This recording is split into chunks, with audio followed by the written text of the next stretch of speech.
All right, hello everyone, and welcome to this tournament live stream coming from the Wingspan Tournaments Discord. We have a very exciting live stream today. This is the final of the Wingspan Open. So this is the best of 5 series. We potentially could be doing 2 or 3 games of this today, and if needed, we'll be finishing off tomorrow. But joining me today, hosting this live stream, I've got Chop You Up. So, hello Chop, how's it going? Hey. Yeah, no, it's doing well. Doing very well. Good stuff, good stuff. You looking forward to this this final? I am.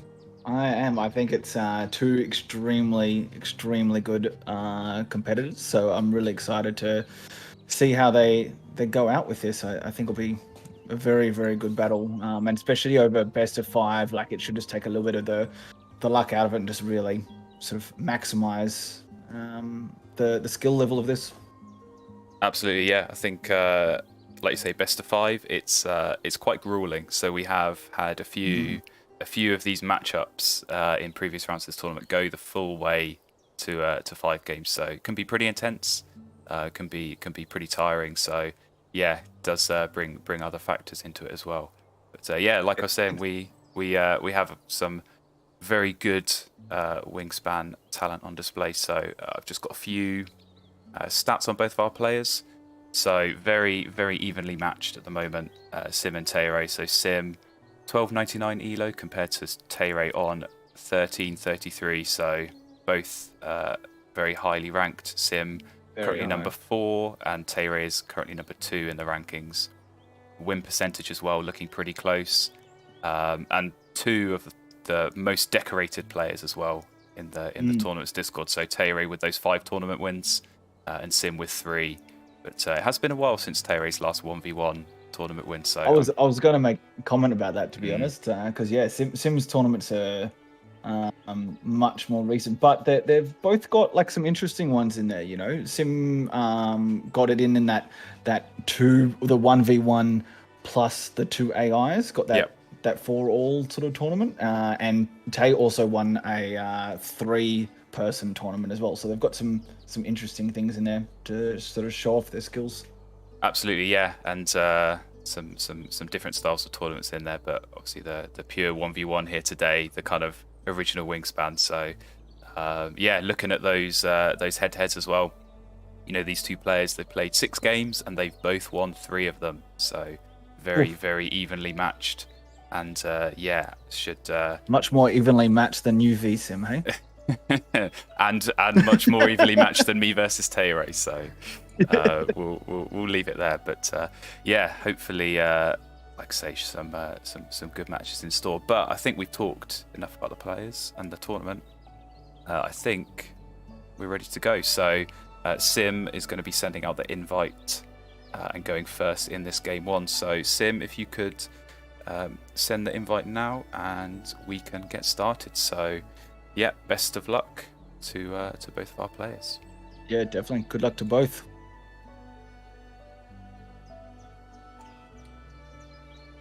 Just make sure they are inviting.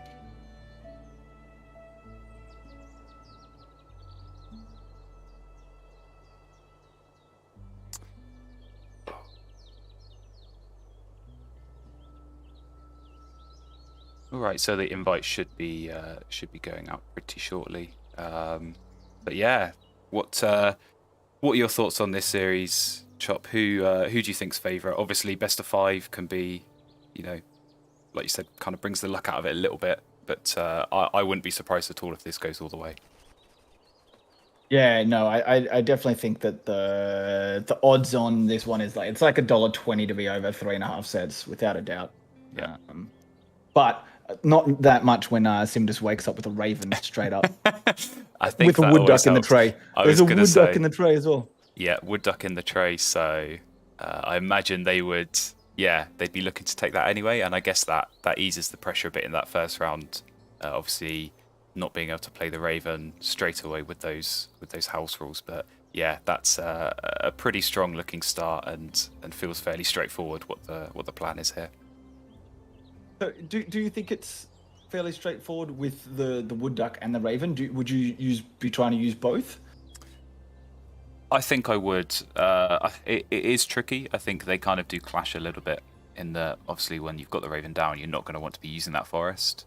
Yeah. But you kind of look at the other options in their hand and you think, if they don't pick up Wood Duck, obviously that kind of leaves it for Tay-ray. So your first turn has to be taking Wood Duck anyway, and Oh, then 100%. then you look at the other birds. You think, okay, what does the rest of the round look like for Sim? Do they play the sandpiper and just go for cards? At some point they may need to look at picking up food to plan to get the Raven down in the second round. But yeah, I would certainly be considering going for that Wood Duck. At the very least, it gives you a bit of tempo in the first round and gives you something to work towards. Yeah. I'm going to guess that that's ecologist that I think so. Dixon I think we had this has problem there. last time where you're trying to translate no- bonus cards. Yeah, I think this might be my guess is because there's a 3 right at the end in the description, so I think that'll be like in each of the things. Yeah. But I would actually be picking different cards here than what Sim has picked so far. To be honest, I wouldn't be going with the Vulture. I'd probably be going with the Cassin. Is it the Cassin's Finch? Yeah. I'd be going that the Raven and then setting up to take the Wood Duck. Yeah, So- I think Vulture definitely seems like a bit of an odd move. Bit of a waste, doesn't it? Yeah, I mean, obviously, the advantage is that it's not going to use any food, so you can save a bit more food potentially for the Raven. But yeah, I don't really see the need for something like a Vulture. It's not going to really help with the end of round goals. Even if it does give you extra food, you're going to get more than You've got enough from so the much Raven. food. Exactly. Yeah. It's not really giving you anything additional. The only thing I can think they're thinking is they get the Wood Duck, they put down the Vulture and the Wood Duck to start with, so they're getting 2 food at the start. But yeah, I'd definitely be going this bonus bird in the forest over that. Yeah. I also feel like I wouldn't be going with this. I'm actually just blanking on its name, but the one squiggly boy for the everyone gets a card. When you've got the Wood Duck, I just don't think you need to be doing it. It is good in the fact that it's only 1 food for 5 points, but maybe they're purely just going for that just to get some points in the first round with the first end of round goal. Yeah, I suppose that it might does work be. with both the first and the third end of round goal. Maybe that's just Yeah, that might be something that's playing on their mind. But yeah, I think I agree. I wouldn't necessarily look at keeping all of those cards. It might be a bit slow to get things set up for playing that Raven. But here we go. We have Tay-ray's hand now, and yeah, slightly definitely nowhere near as nice. slightly weaker. The Grebe is a nice option. I think that's a bird that Tay-ray always likes to play, being able to dig through the deck a bit faster.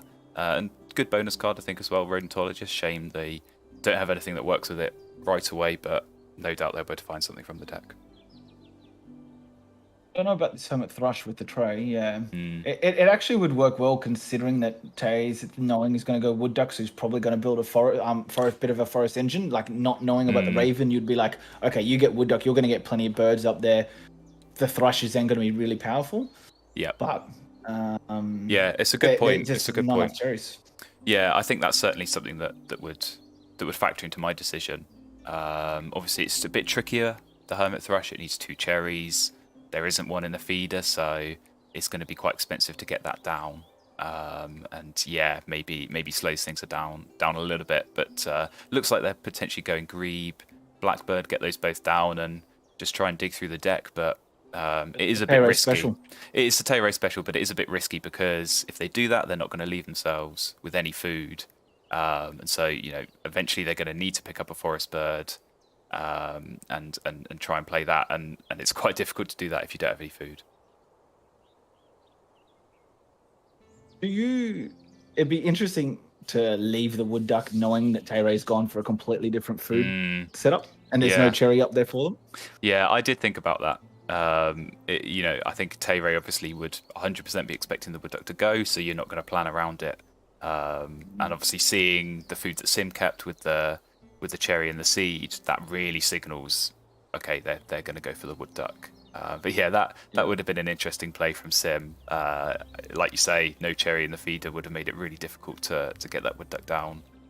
with enough turns to use it. So, question: I'm not sure about Tay-ray's plan here. If this was me, I would have played the Blackbird first and then the Grebe, just so that I'm getting the 4 cards, working out which one I'm tucking and which one I'm discarding when I'm trying to filter through like that. And what's your thoughts around that? Yeah, I have to agree. I think card order, when you have a bird like the Blackbird that you're tucking and getting an egg, I think that really matters because, they might draw 2 birds and they might be both birds they want to keep, and suddenly you've got to tuck one of them before you draw from the Grebe.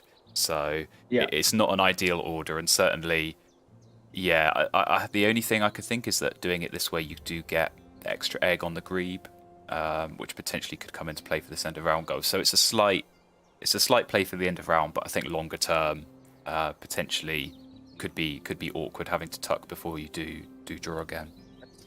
If you think about it though, like when someone's got a wood duck, they're probably not really going to play a lot of early water birds.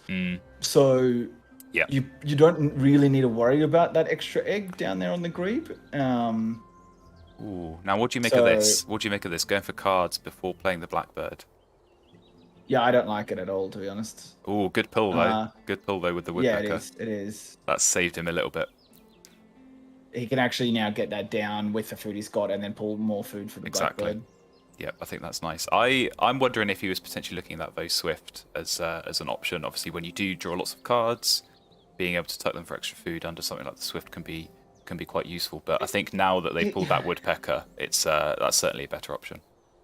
Yeah, but I mean, he's not going to get a lot of cards, right? Like he's only going to be getting 2 cards net at the end of each go through. So it's because he's going to be tucking one and discarding one at the same time. Right.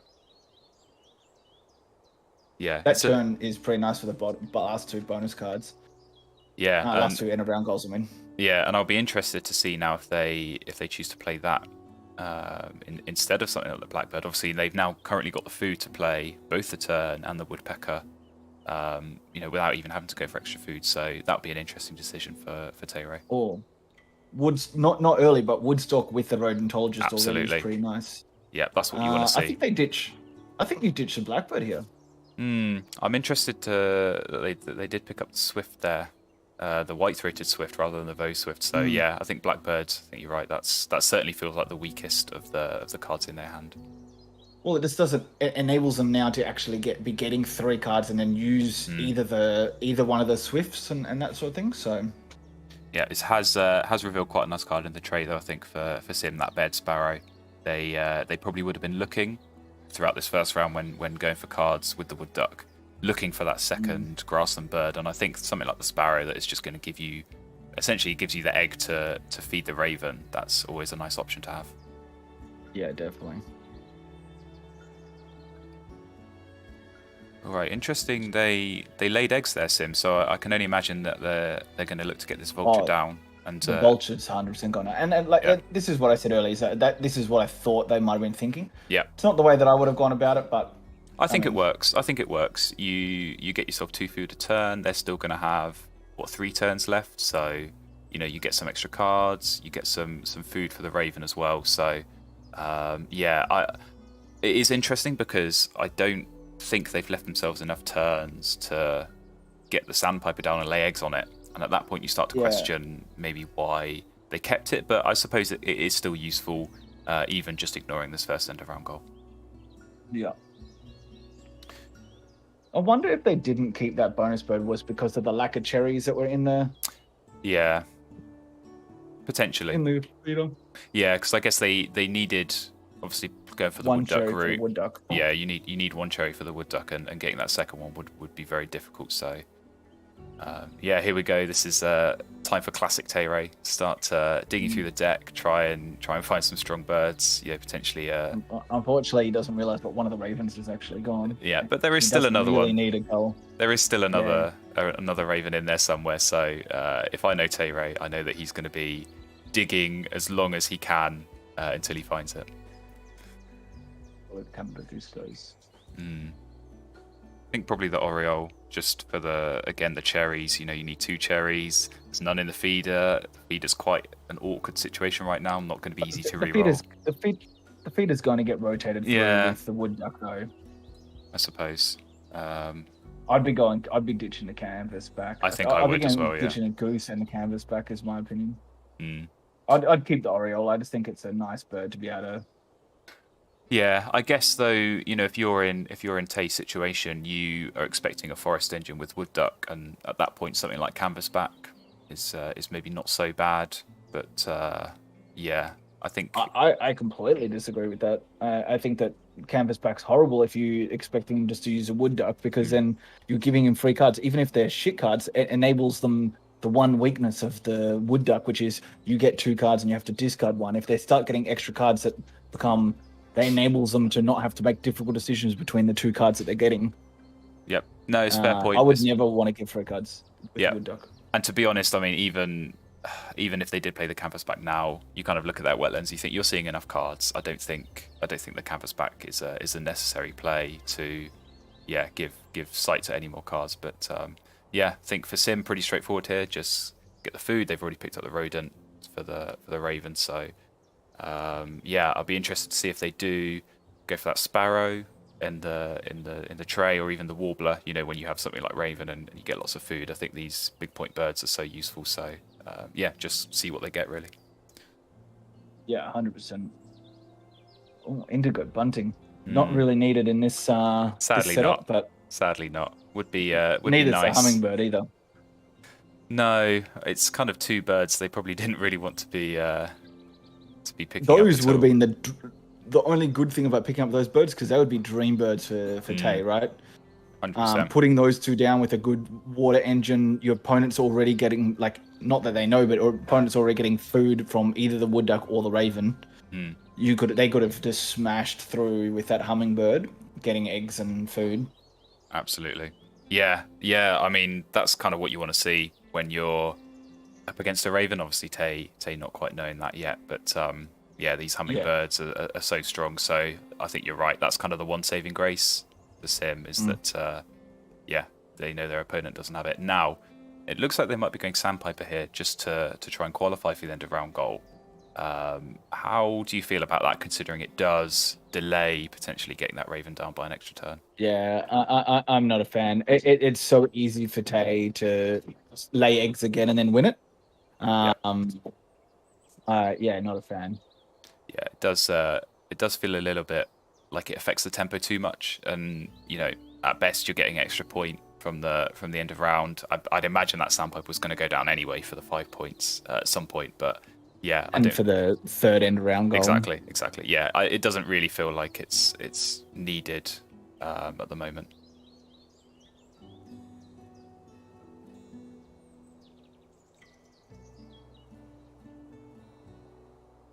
All right, and now I suppose as Tay has seen that, they know, yeah, if they want to at least win this end of round goal, they will have to lay eggs. So in a sense, it does force Tay to spend one more turn laying eggs instead of doing something else, but I don't think that really is too much of a problem. They can still easily play this woodpecker and lay eggs. I don't think they would have been looking to do too much else interesting this round.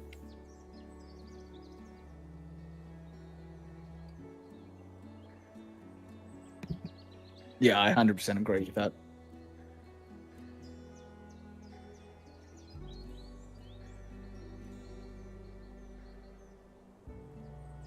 All right, so I think it's gone back to Sim's turn now, and I'd imagine it's just going to be laying eggs here. Otherwise, playing that Sandpiper is a bit pointless. So, yeah, I'd imagine that's what's going to happen, and then we're going to see Tay-ray lay eggs. So, potentially not too. I don't know. Yeah. I don't know. I don't hate, putting the Sandpiper down, taking some food now, getting a couple of extra cards. Like, you put it down, it's not the worst bird just to get down anyway. You get the raven ready now. Yeah, they can. I actually don't. Yeah, they can still go for food here. Yeah. Get a couple of extra birds. Yep. I actually don't mind them picking up the warbler here as one of the 2 birds. It's a nice big point bird. They're going to get plenty of food, and it helps for the last end of round goal. Yeah, I think I'd be looking to go for that sparrow and the warbler. The sooner you can get that sparrow down with the raven, just helps with the point scoring, and then like you say, the warbler as well, big points. That's what you want to be. That's what you want to be looking to play when you have the Raven, because I think one of the potential downsides of the Raven is, yeah, it gives you as much food as you want, but if you can't get the birds to play with it, it's a real struggle. So potentially with just a solo Sandpiper, you do kind of limit your options in terms of how many cards you can get. So you put yourself a bit at the mercy of the deck. Yeah, 100%, 100%. Lays eggs. Yeah, they have laid eggs. So I think the only thing I don't like about it. See, Tay doesn't actually need to do this, and Tay didn't check this. Tay made a mistake there. Tay didn't need to lay egg. Oh wait, did I make a mistake? That's they weird. had two. On Sims. Yeah, they had two down. Oh, I think my stream of Sims is frozen because it has one on the. Oh, there. Yeah. Yeah. Okay, that's cool. Yeah, no, I think they had laid eggs, and Tay did go over and check. So they did go. For yeah, on my screen it says that the eggs on the they've put one down and one egg on the wood duck. Yeah. I think there is potentially a little bit of lag on Sims then, but it should be hopefully coming through. But here we go, round 2, Tay, and pretty straightforward, I think, to pick up that puffin. Now I'm interested that they have left the Bob White, considering it's going to work with the end of round goals. I guess it just comes down to not knowing that this Raven's going to appear, that you don't necessarily know to deny these kind of birds that are going to work really well with it. Surely you get rid of the Lincoln Sparrow here. Like, that doesn't seem like a very difficult decision to get rid of Lincoln Sparrow. I mean, they've got quite a lot of birds, to be honest, that I wouldn't be looking to play here. So it's it just like there was a lot. Like, it seemed like an interesting decision to go back and forth a couple of times to think about that. Yeah, I mean, I imagine, I don't know. I mean, I'm not really sure what Tay's game plan is. I think they were hoping for a nice grassland bird. They do have that white-throated swift, so I imagine that's going to go down. But then, what else are they going to play? Is it going to be in a double play with the bluebird they've got, just to at least help for this end of round and get the extra eggs? But it doesn't feel like the strongest of grasslands at the moment. No, not at all. I have to admit, if Tay gets out of this hole, I'll be extremely impressed. I don't see Tay winning this game at all. No, it does feel a bit early to call a game like that, but yeah, it looks challenging. Even excluding the Raven, right? Even without the Raven, the wood duck setup is just so much stronger than what Tay's got going on here. Yeah, no, 100%. I mean, kind of Tay has the card advantage, so in theory, they should be able to find these better birds, but it's not quite working out at the moment. They do seem to be drawing a lot of trash, and we see Sim going for food here pretty straightforwardly to get the Raven, and here we go. Get some big point birds. Exactly, night heron from the deck and then turkey in the tray. That's kind of a dream. So fairly straightforward, I think, for 100%. For Sim at the moment. Okay, so I think the Bob White would be nice as well. Oh yeah, absolutely. I'm kind of surprised they didn't take it. I think that would have been. I mean, if you think about it, it's probably better than the turkey. It's basically the same food, 3 fewer points, but the number of times that Sim's going to be using that grasslands, it's going to generate so many eggs that it's going to come out ahead of the turkey. I would feel like by the end of the game. Yeah, 100%. And when you look at your opponent's inability to get food, like, they're probably not going to get the turkey. Yeah. Yeah, exactly. Okay, so so Tay did go for food. Now they do keep looking at that Lincoln Sparrow, so I do worry that it is going to get played. I think he might want to get it down. I think it looks like it's going to be a Lincoln Sparrow, then lay eggs, move it up to the forest. It does at least give them the option of that 2 food, but they have plenty of cards. I wouldn't feel too bad about spending a few turns discarding. Yeah, because you look at some of those in their hand. The cards like the bunting and the turn. Are you really going to play those? Obviously, Woodstalk and Puffin, great to save for the late game, and especially with a bird feeder like that, it's got exactly the food you're looking for. But yeah, it is always a bit concerning when one of these migratory birds goes down at this point in the game. But it's a gamble, and we'll have to see if it works out. I feel like Sim is actually playing pretty smart here. He is not revealing the fact that he has the Raven by going, you know what, I just want to see some more cards. I'll get a little bit more food from the wood duck. Yeah, it's very interesting. It's very interesting. Yeah. Mm. Yeah, and I do wonder they're going for food again here. So I do wonder if the Bob White's going to get taken. Oh no, they got the quail from the deck. So I feel like that's pretty straightforward. They've actually got the food to play both of those back to back before they even have to lay eggs. So that's quite nice. And Amazing. yet more big point birds picking up that ibis from the deck. So yeah. I feel like Sim's game plan at the moment is pretty straightforward. Play those 2 grass and birds, start laying eggs, getting food, and just getting these big point birds down, because that's going to get them so many points as this game goes on. I'm worried that they're not going to ditch the Dig Sissel here. The Dig Sissel should be getting discarded because they don't have the cards to discard through the Dig Sissel, and 100%. Yeah, like you said, the quail's in a much better situation. There's definitely a little bit of lag happening. Are you getting the same lag on Sim's game? There is a little bit, yeah. There is a little bit. Okay. But I think that's just a consequence of the international range of players that we have on the server. So this does happen. We all get bad internet at times. We all get bad internet, exactly. So I'm in the country of bad internet. Exactly. That's what we're known for. You know it more than anyone. So. Yeah, it looks is the Raven going down now? From Sim, it looks like it has. It has gone down. Common Raven gone down. Tay-ray to start shaking his head. Yeah. Well, I think more than shaking his head, it's going to be getting smashed against the table right now. I don't think Tay's that sort of person to smash head against the table. There may be a tear coming out right now, though. Yeah, maybe one or two. He's a soft person. He's a soft soul. Now, this is interesting. So, Tay's going for food. Now, I would have thought maybe they'd be looking to get a grass and bird down first, and then go for food and move the sparrow. Obviously, this end of round is all about getting birds in the grassland. So, it feels like interesting. I thought they might have been trying to get the bluebird down. I think they were looking for the cherry, and potentially it's not come. So. Yeah. You don't have to move the sparrow right now, though, because you've still got 2 more turns. So you could actually lay bird, gain food, move the sparrow down with that. So yeah, and it does kind of look like that's the play. They're looking at this bunting as potentially the partner for that bluebird, but I might be looking at the swift instead. They're going to need to draw cards a few more times, because really they've not got a whole lot of good options in their hand at the moment. So yeah, I agree. That will definitely give them some spares to tuck under that swift, and it's going to get plenty of points throughout the game.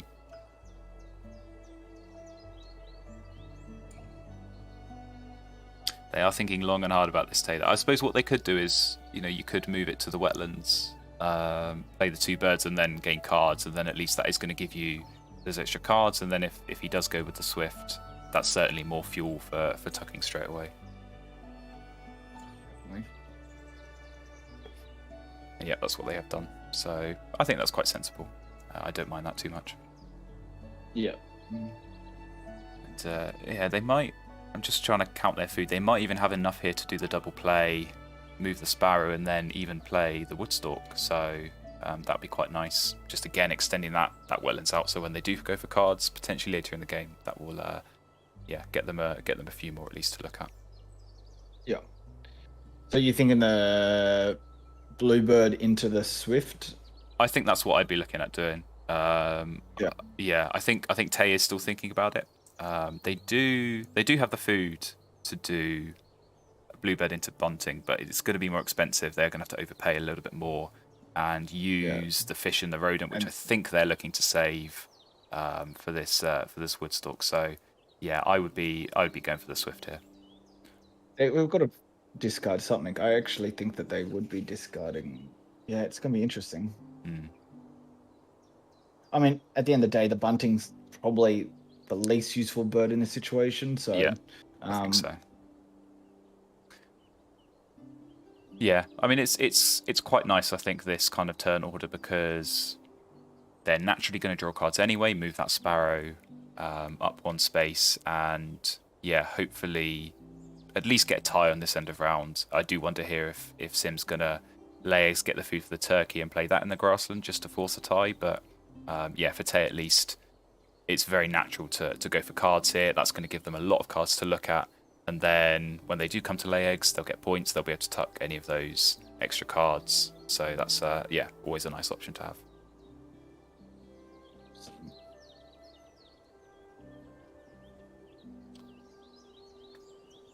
Okay, and it does look like Sim is going for eggs, as expected, so yeah, we'll see what food they go for, but I would certainly be imagining it's going to be the food to play the turkey, and yeah, it is indeed. So I think they're just giving themselves that option to tie the end of round if they need to.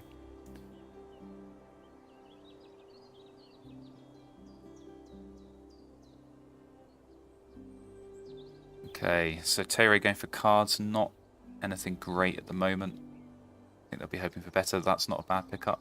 They're going to be getting so many bonus cards in this wetlands at this rate, with the rail and the puffin and the woodstalk. So could well come down to bonus cards if that's going to be what saves Tay-ray in this situation.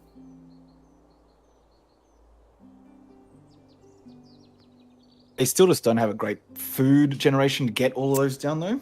Yeah, I think that's the concern. Obviously, the sparrow, they will be able to move that up, but that is still only 3 food a turn.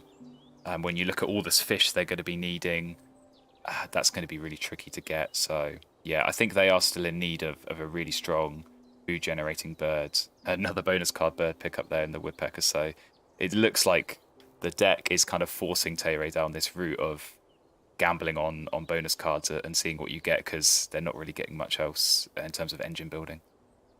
Yeah, but the thing is as well, their bonus card's the rodentologist, so only that woodstock is useful. Yeah, it's a shame because rodentologist, probably one of, I want to say, top 3 or 4 bonus cards. Yeah, I think 100%. Most people would agree. And when you see it in the starting hand, you think, okay, this is great. This is 4 points, 6 points, maybe 8 points or more. And it is just at the mercy of the deck. And yeah, when you're not really drawing these big point rodent birds, I mean, something like the night heron that Sim's got would be absolutely perfect for Tay in this situation. But yeah, you just you can only deal with what you're given. So yeah, unfortunately, it looks like it's probably going to be only 2 points from that rodentologist. Yeah, and that was nice from Sim tying that. Yep, I like that. Despite the double play. I like that. I think it was yeah, good for them to at least have that option. I think probably the turkey ordinarily might have played it in the forest, but you know, if they do get another grassland bird, it does at least extend out to that you know, extra eggs. So potentially they might be looking at the catbird in the tray. That might not be a bad option. I was definitely thinking they got to grab the cowbird, yeah, potentially as a deterrent. But Tay doesn't have a lot of no. egg space for those. They've only got the black tern, which have already got an egg on.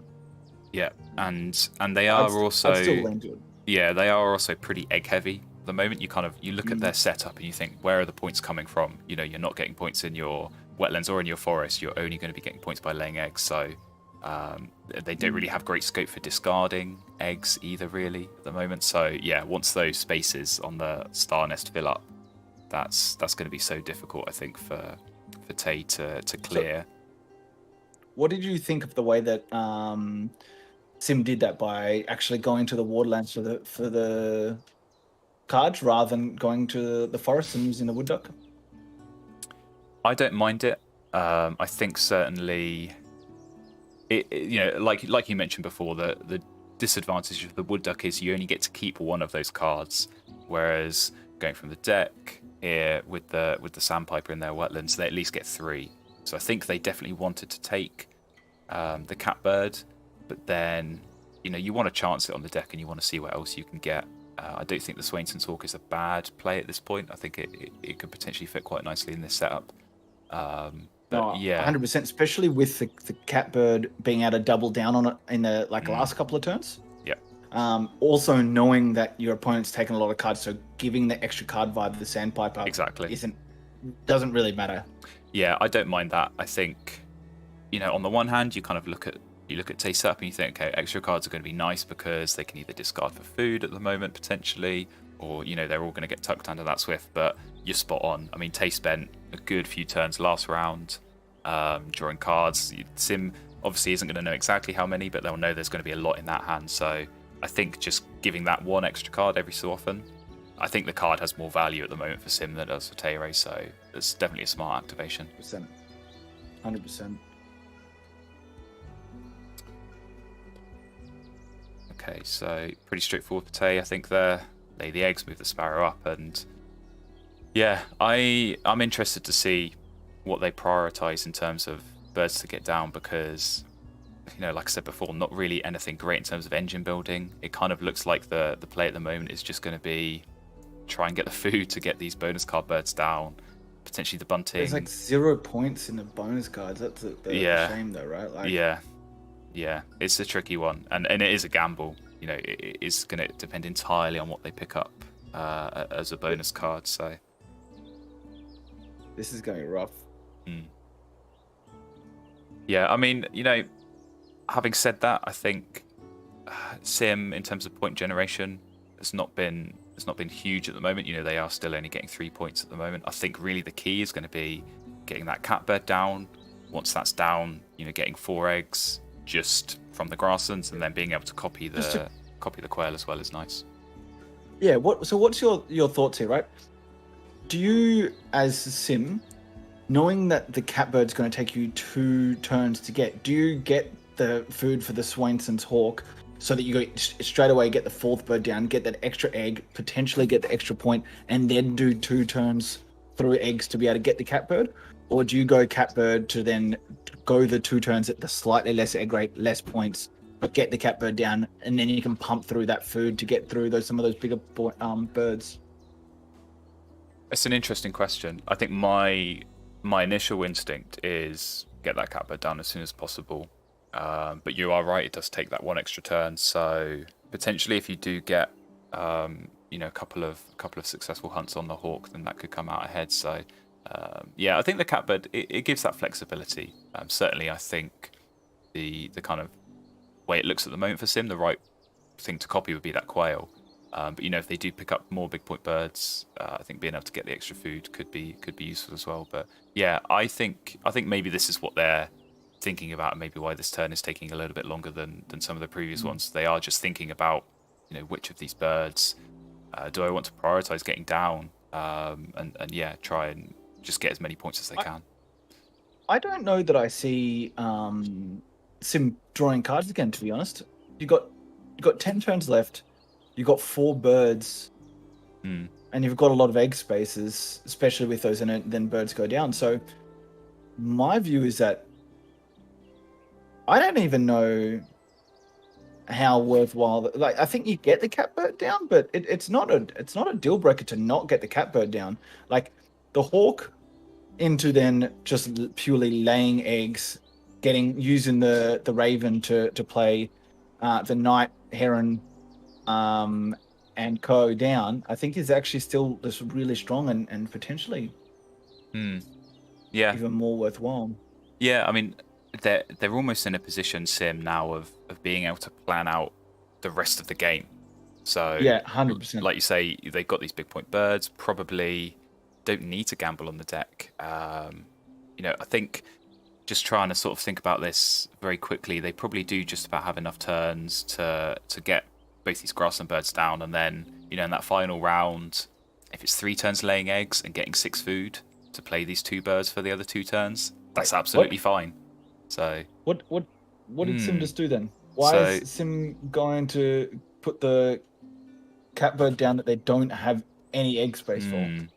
Yeah, that's an interesting one. The seed is probably the least likely food I would have thought they'd take, but yeah, I mean, potentially they could lay eggs again here and discard, so that maybe that seed is going to get discarded, and then they get a couple of cherries to play the catbird, and at least they get the extra egg that maybe they miss out on by not getting that catbird down 1 turn sooner. Surely you would still pick a food that you need in that case, just in case the plans change and you don't end up discarding the food. You have to go down for, like, let's say Tay reveals an awesome card, you want to go grab that or something like that, and then you decide against doing something. I don't know, I thought that was odd. Very, very odd for me. It is odd. I mean, obviously, if they do play the cowbird, then it is going to make sense. But yeah, I don't think playing the cowbird makes sense, because, like you say, they've not got the egg space to make the most of it, and certainly catbird's the only space then. But then, like, exactly. Why wouldn't you want the hawk? The hawk is surely going to get you more points than the cowbird. I would think so. This is odd.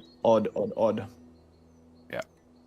So they have laid eggs again, but they didn't do the discard, so they kept the seed, which almost certainly means that cowbird is going to get played because none of these other birds need seeds. So I don't know why you'd keep it if you weren't looking to play it. But then, what are you going to use the cowbird for? Yeah, I don't like that play. I think that Swainson's hawk. You know, you compare the two, hawk or cowbird. They both get 5 points. They're both worth 2 food. The number of times Sim's going to be laying eggs, that Swainson's hawk is going to get at least, I don't know, 3, 4 attempts. Whereas how many eggs really they're going to get from that cowbird? How many spaces can they fill up on the catbird before they run out? I'm not They're too sure also about likely that. to maximize the eggs and then not even be able to use it all. But Exactly. when you were saying that, compare the two, we've got a super ad here, which is like comparing super, and that's always like compare the pair, and then it's like past performance is not an indicator of future, like economic points, and you just. And I was thinking the same thing with this, you know. Yeah. Past history is not the same as future history on how common it's going to get used. No, fair point. And yeah, certainly does feel like that cowbird's going to go down. But yeah, I think I just want to talk about Tay-ray's board because the polluted woodpecker's gone down, which does surprise me a bit.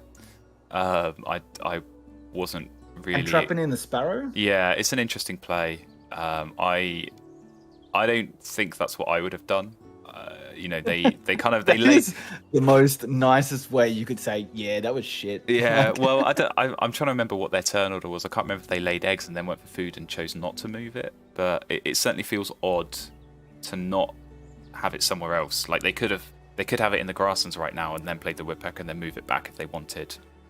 This just kind of, you know, limits their options in terms of, you know, being able to lay more eggs because at the moment it's not a huge point scoring grasslands. They are going to run out of eggs, particularly if they are using this woodpecker as well. So yeah, it feels like a challenge.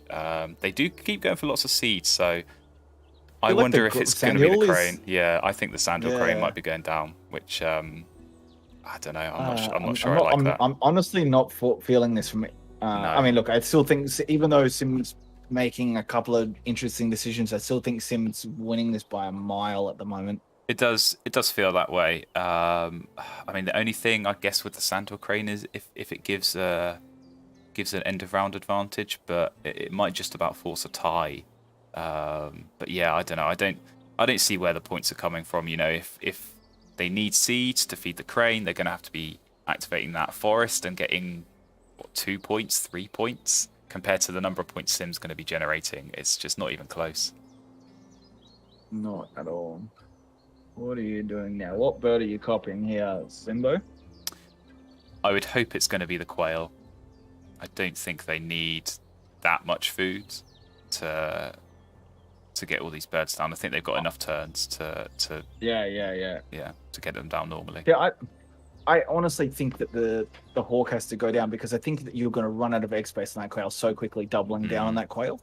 I agree. Yeah. Well, you think about it, they there we go. Okay. Yeah, good. That's good. So you think about it, they're getting 4 eggs plus 2 from the quail and then -1 off the raven. That's 5 a turn. They've only got 10 spaces left. So at this rate, even just laying eggs twice more, they're going to fill up. So playing that cowbird is just going to accelerate that issue. Whereas at least with the hawk, you give yourself more egg spaces, you're not going to make the problem worse, and you still give yourself a chance of getting more points. So I think that feels like the rational play for me. And even if you look at it, like they're both effectively 3-point plays, right? Because the eggs that's going to take off. But the fact that you're going to actually get some points out of the predator.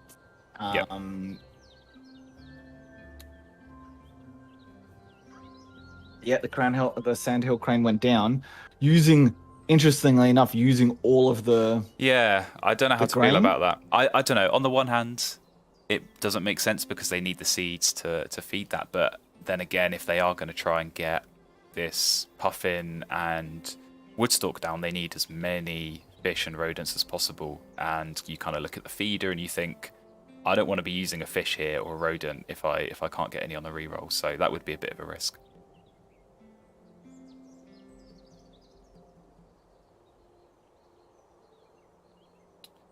Okay, there goes the hawk. we can. Yeah, but they got to be careful here because they went initially when they put the hawk down, they went to take the egg off the quail would make them lose the end of round. Yeah, I think they'll be okay. I don't think they need to worry about filling up on the quail because even if you're getting 2 per turn, you're discarding 1 from the raven, and then when you play these other big point birds, you can choose to discard from the quail as well. So, yeah, I don't think they need to be too, strict about getting rid of eggs.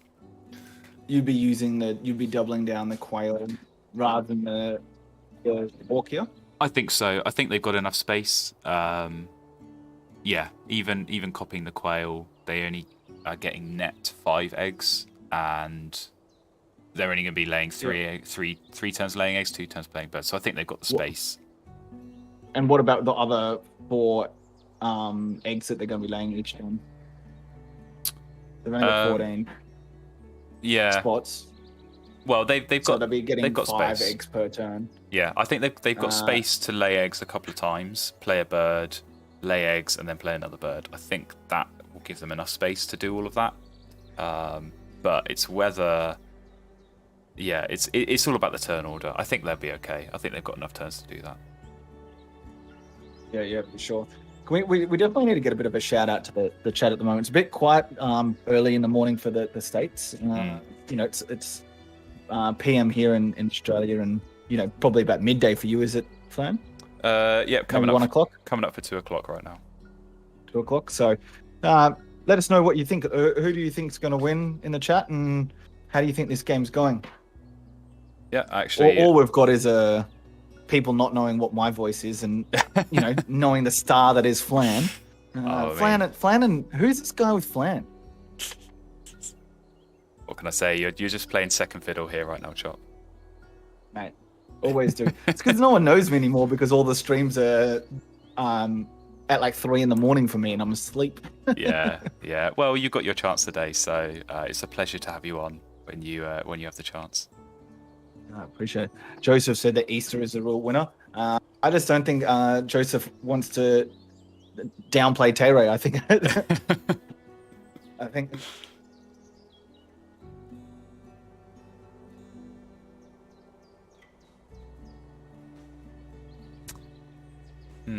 So this is going to be interesting, I think, for Tay-ray. They're thinking long and hard about whether to go for this egret in the tray, I think. Obviously helps with the bonus card, but you never really want to be spending a turn drawing cards with 0 points, especially in this last round. So yeah. Why do you think it helps with... Oh, you're talking about it helps with Tay's bonus points? Yeah. I mean, it's a big point bird. It helps with the rodentologist. I think it's one of those where you'd love to pick it up, but you don't want to be wasting a turn at this point in the game. I wouldn't be worrying about it. No.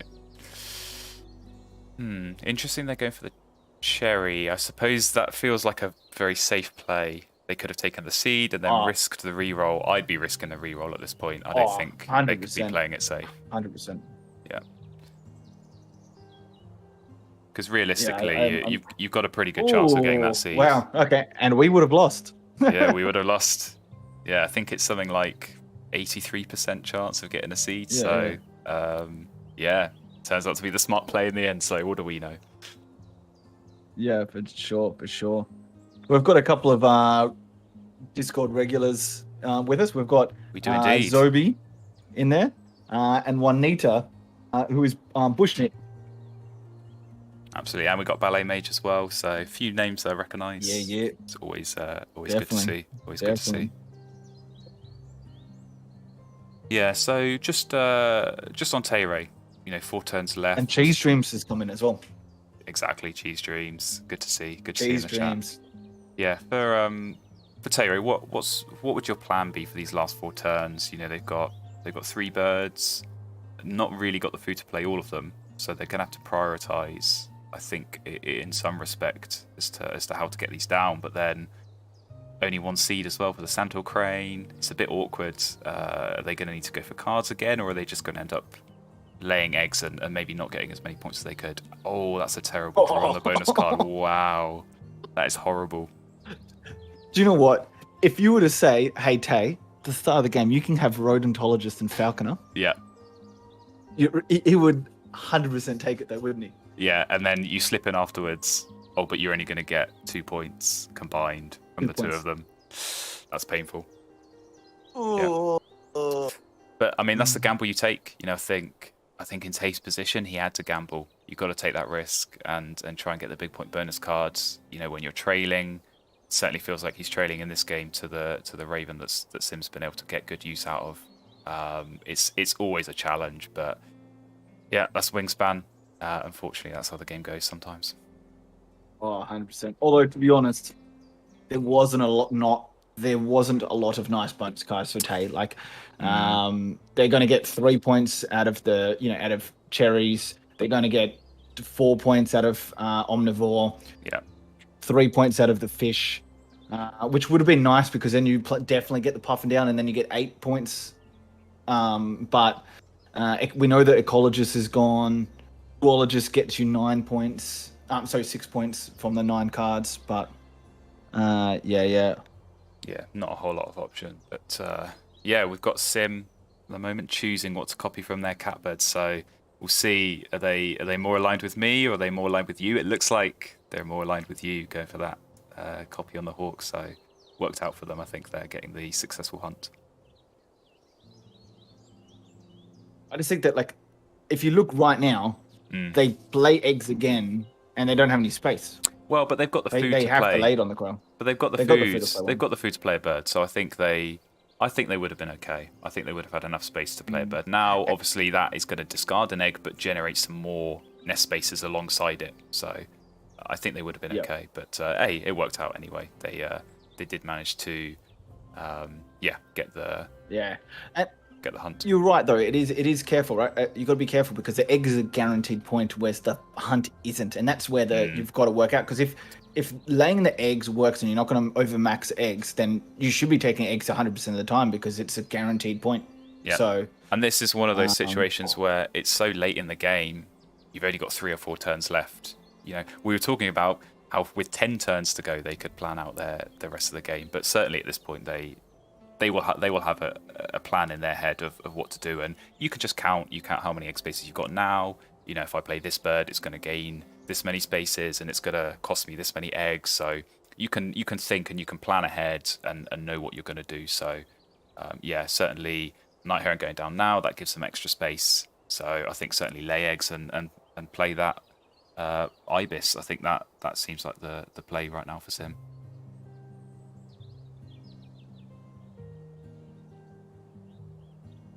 Okay, so Tay-ray, on the other hand, just kind of looks like they're trying to fill up on eggs. Now, it's kind of unfortunate because they didn't have the seeds. They didn't have the seeds to activate the crane.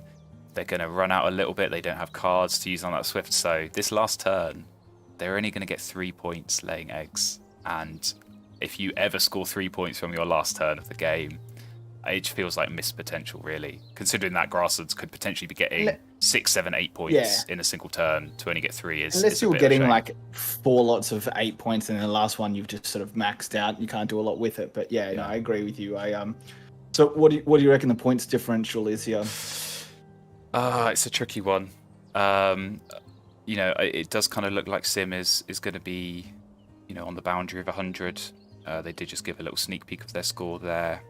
I think this last end of round does look like it's going to go to Tay-ray with all those those cavity nests, so that's going to be nice for them. But yeah, I don't know. I think Tay-ray will be somewhere in the 80s. So I don't think it's going to be a terrible score by any means, but it'll be somewhere around 10 points, 10, 15 points difference, I think. Yeah, I was thinking 15 to 20. Yeah, I think it's going to be closer to 20. Yeah, I think it's going to be a closer game than it could potentially have been, considering the Wood Duck Raven start. You know, I think Tay's done okay, but certainly some mistakes in here. But I don't think really, you know, I don't think they could have done too much differently to bridge that gap. I think it is going to be a big enough of a score difference where, you know, they can just look at it and go, hey, I didn't have the birds. There wasn't a whole lot I could do with that. Yeah. Yeah, I probably would have made some differences, but plays. But it was rough. It was a very difficult game for Tay. Like I don't know that no matter what you did, you were going to make a real big difference in this game. Yeah, I have to agree.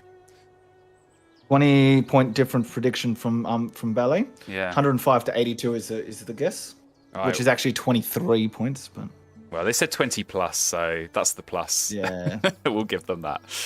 But yeah, here we go into the scores counting up. Now I know sometimes Sim likes to skip.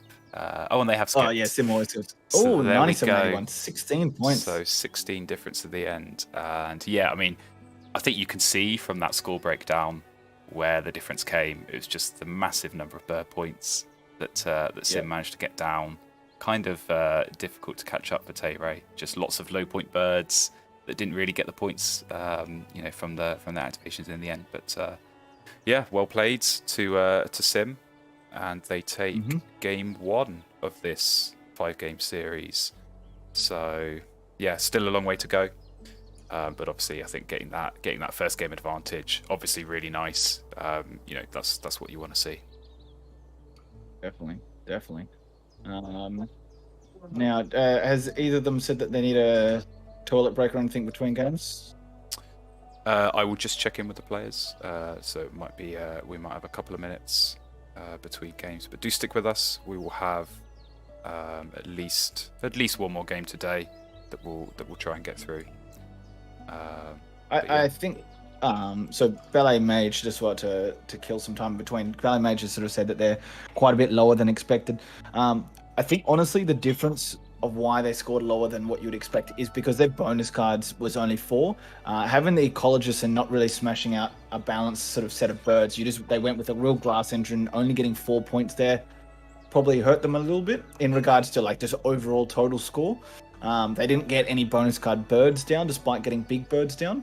And I think that was the difference between them scoring low 90s and low 100s to 110. Yeah, and I think the end of rounds as well, I think Tay did perform pretty well. Yeah, 3.5 to Tay to half to... Absolutely. All right, so I think we are good to go for this second game. And we will have Tay-ray going first. So this is their starting hand. Not terrible by any means, but not the best. Ooh, I love a good chickadee. I do love a good chickadee. Yeah. The flicker and omnivore. Very nice. But the flicker's no use when there's no slugs in the squiggly boys in the No, it does feel like a pretty straightforward chickadee willet start to me. Yeah, I agree. And then maybe you look at something like the owl or the kite in the tray as that second forest bird to hopefully get you extra food and extra points. So I don't mind this start. It's like I said, not the strongest, but it's perfectly workable. And yeah, chickadee's always nice. Yeah. So we've got a bit of a question from John. So of the 5 games, is the winner the one with the highest total points or the first to win 3 games? And that is the first to win 3 games. Yep. So we've done this one we've called it the Wingspan Open. So it's like a big tennis tournament, like one of the opens where the first to 3 sets wins in that sort of situation. And then Cheese Dreams, who skips to the end of the final scoring screens. He enjoys the suspense and the long ding-a-ling-a-ling, to be honest. And so do I. Yeah. I enjoy that suspense as well. I 100%. am not a fan of skipping. No, I'm also a fan of the ding-a-ling. So yeah, I like to let that run as long as possible. Yep.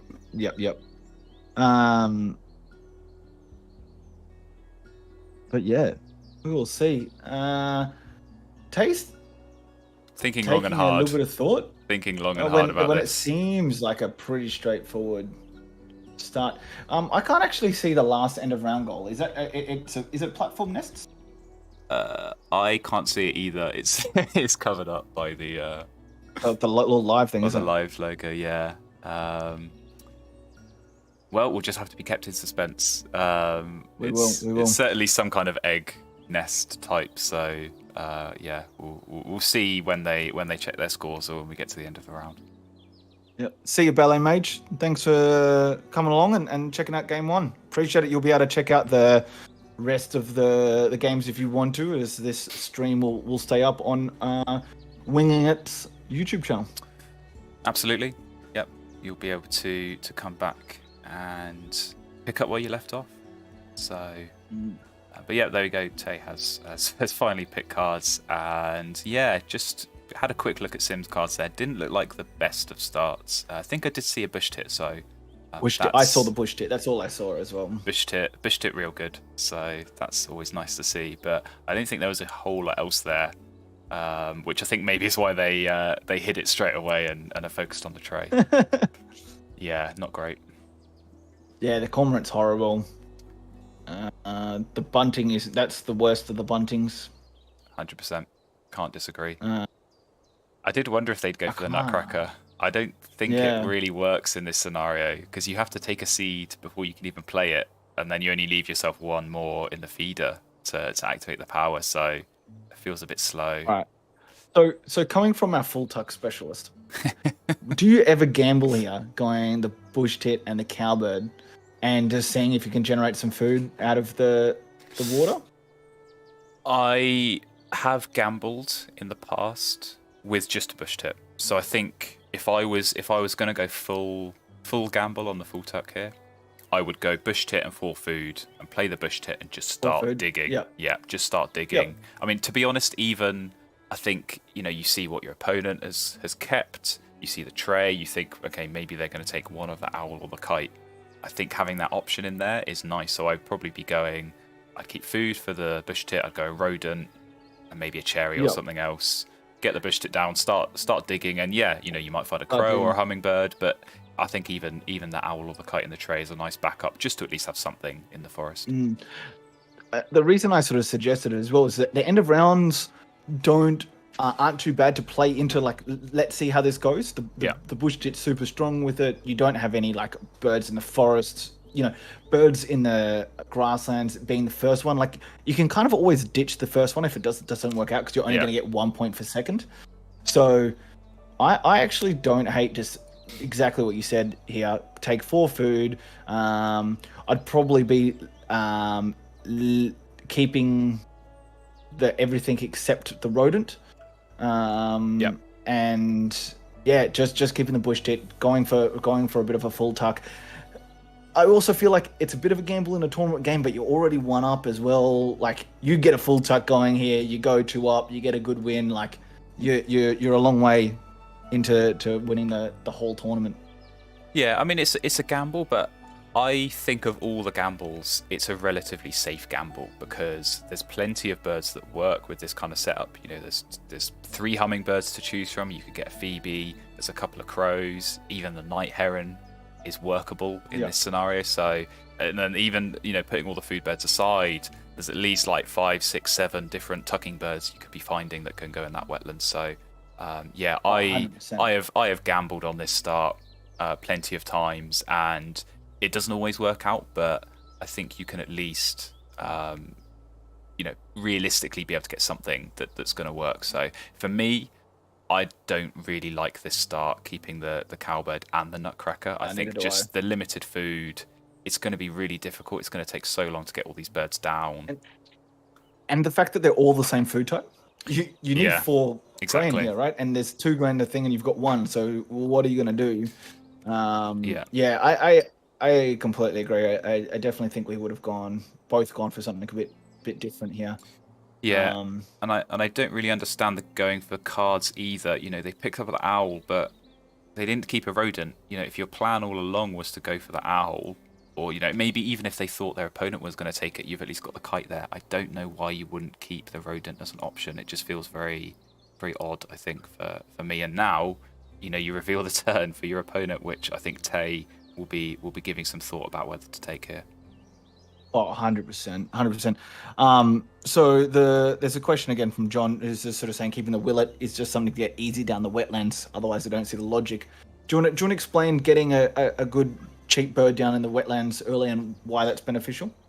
Yeah, I mean, I think what John said is right. Really, it's just about getting something in the wetlands.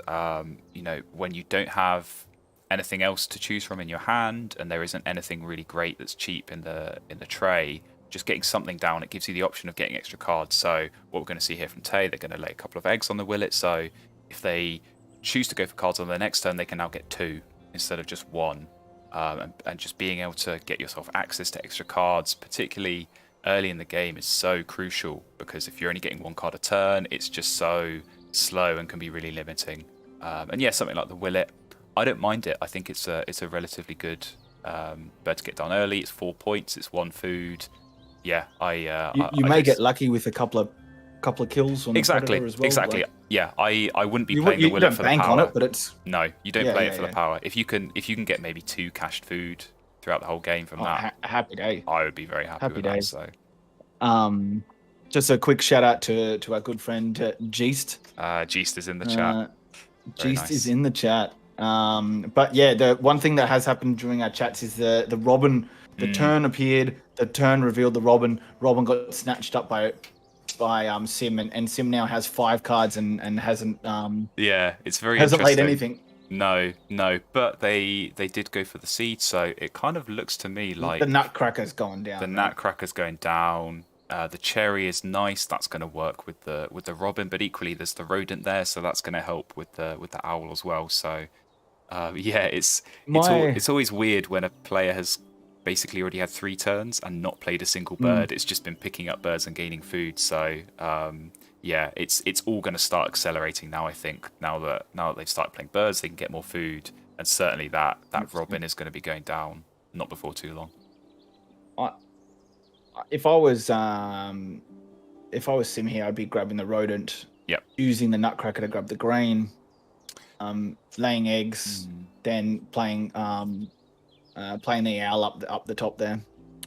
Yeah, I might prioritize getting the Robin down in the grasslands first, just because you're going to need it for this end round. You're going to need to lay eggs anyway before you play the owl. So why not play the Robin first? Just at least then, when you do have to lay those eggs, you can get a tuck and maybe get an extra cycle. But yeah, it's all personal preference at that point.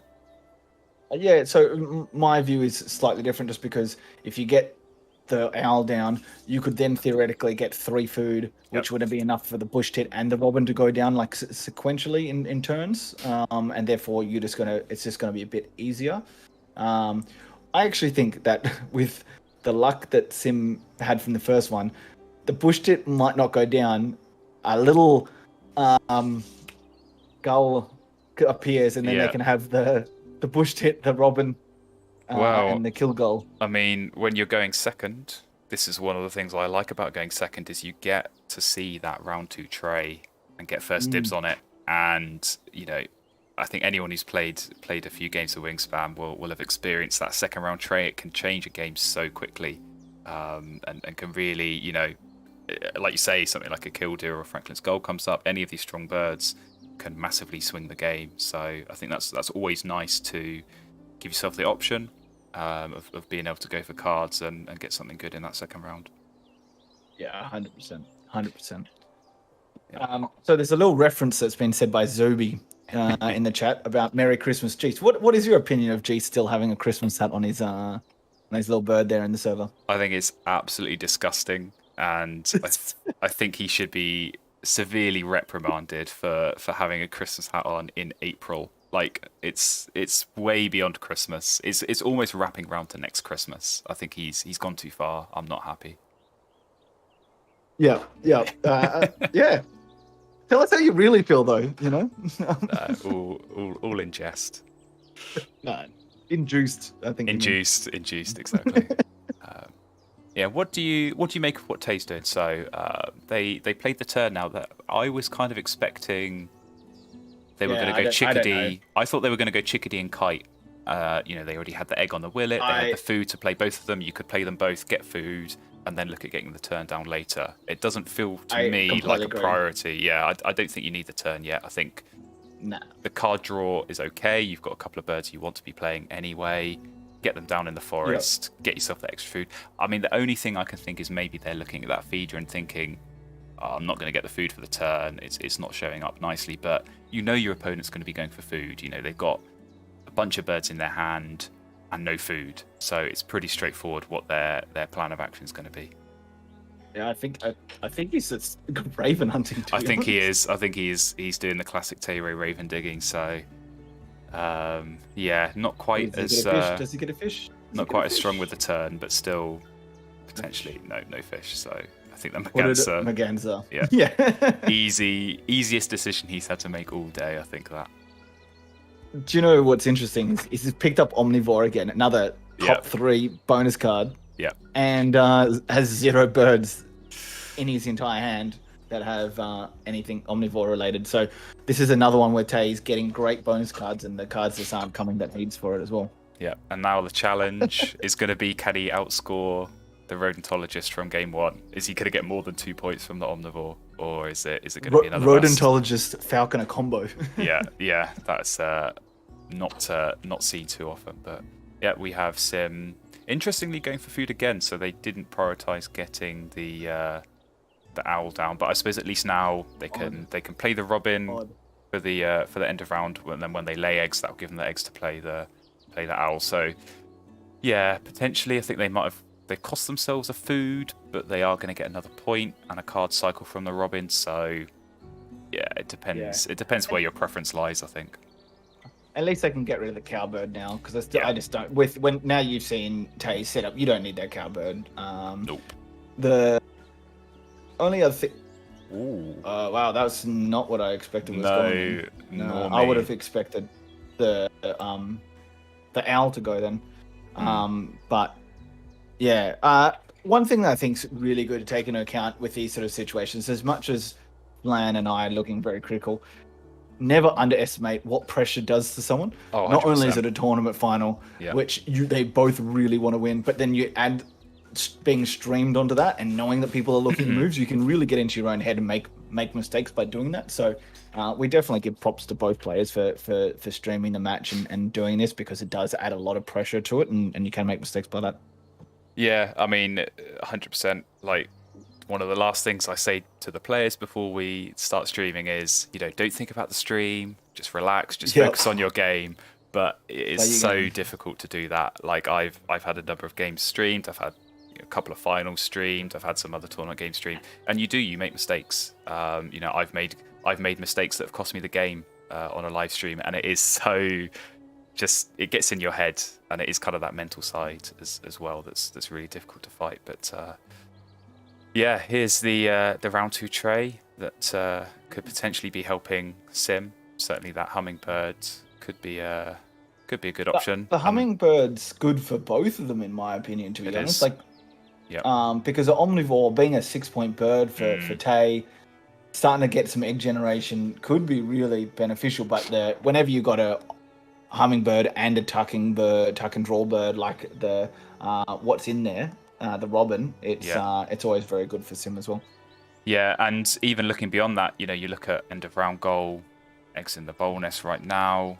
If Tay can get his hands on that hummingbird, that could potentially help with Ty. So obviously the bush tip may well be going down at some point soon. But yeah, interesting that Sim has chosen not to go for it. So I think if I'm Tay-ray, I'm taking that every day of the week. Oh, 100%. Just so you know that you've inspired people to tell us how they really feel, and Dagger has let us know that the nutcracker is an aberration of a bird when it comes to... I mean, yeah, I can't disagree. I don't necessarily disagree. Yeah, it's not a good bird. I think in the situation, they've made it work. I think they have made it work, but it's just so difficult to play within that early game, especially with the way the feeder was set up. Not really that many seeds.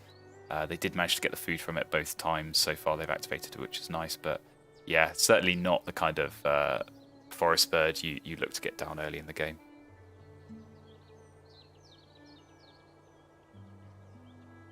Okay, so I think Tay-ray is having to think twice here. I think they were expecting, like us. I think Tay-ray was expecting Sim to take the hummingbird. So, Kingfisher, interesting. Maybe just for the end of rounds, I guess. Oh, and the omnivore bonus. Oh, and omnivore, and as well, I guess you look at your opponent with 0 wetland birds. They're going to have to play something at some point. Exactly. So, yeah, I think this works, and I wouldn't be surprised if they do get rid of this chickadee, but I don't know, maybe the owl. I think really the priority now is get this hummingbird down, start laying eggs, Yeah, potentially the sparrow as Tay well. just has to make this.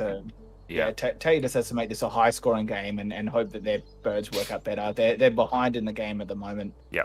Just so I think Sim's made quite a few mistakes here. I don't really like either their setup at the moment.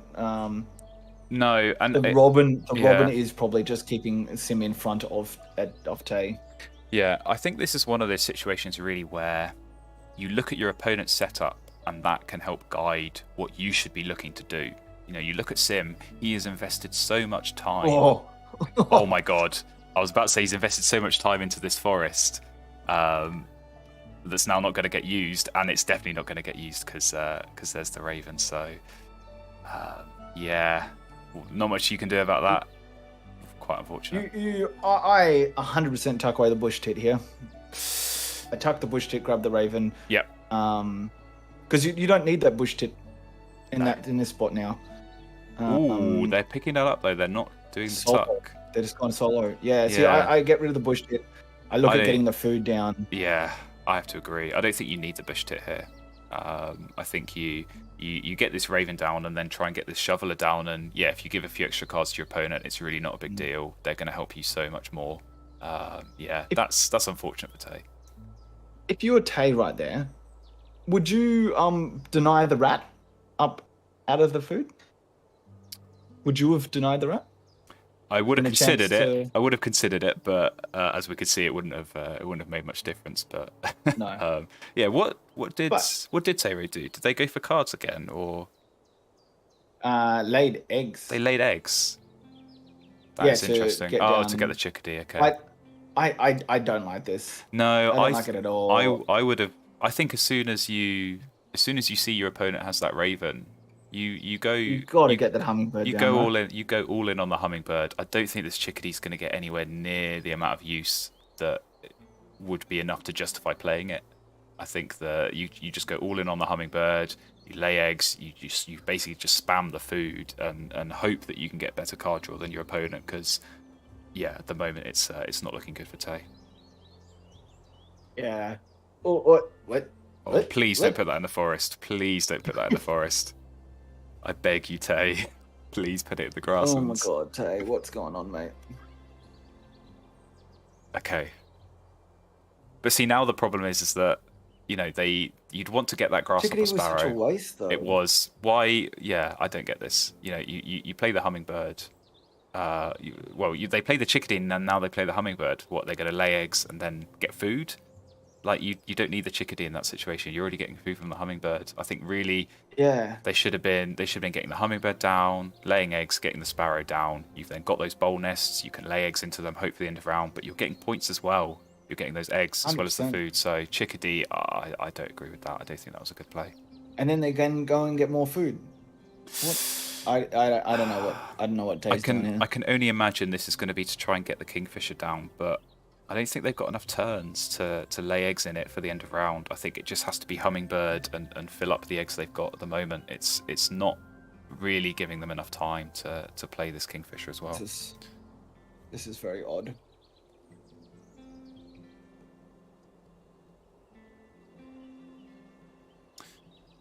Yeah, and then, you know, on the other hand, I think it's pretty straightforward for Sim. I think that bush tit, that was the one that had to go. They've got the food for the shoveler. You play that, it's 7 points, huge bird, but then it gives you that extra card access as well. So that has to be the priority. What card do you draw here if you're Sim? I go from the deck. I don't think any of those. Yeah, I don't think any of those are enough to be worth picking up. You wouldn't consider what I think, I can't tell which one it is, but it's the fish or the slug.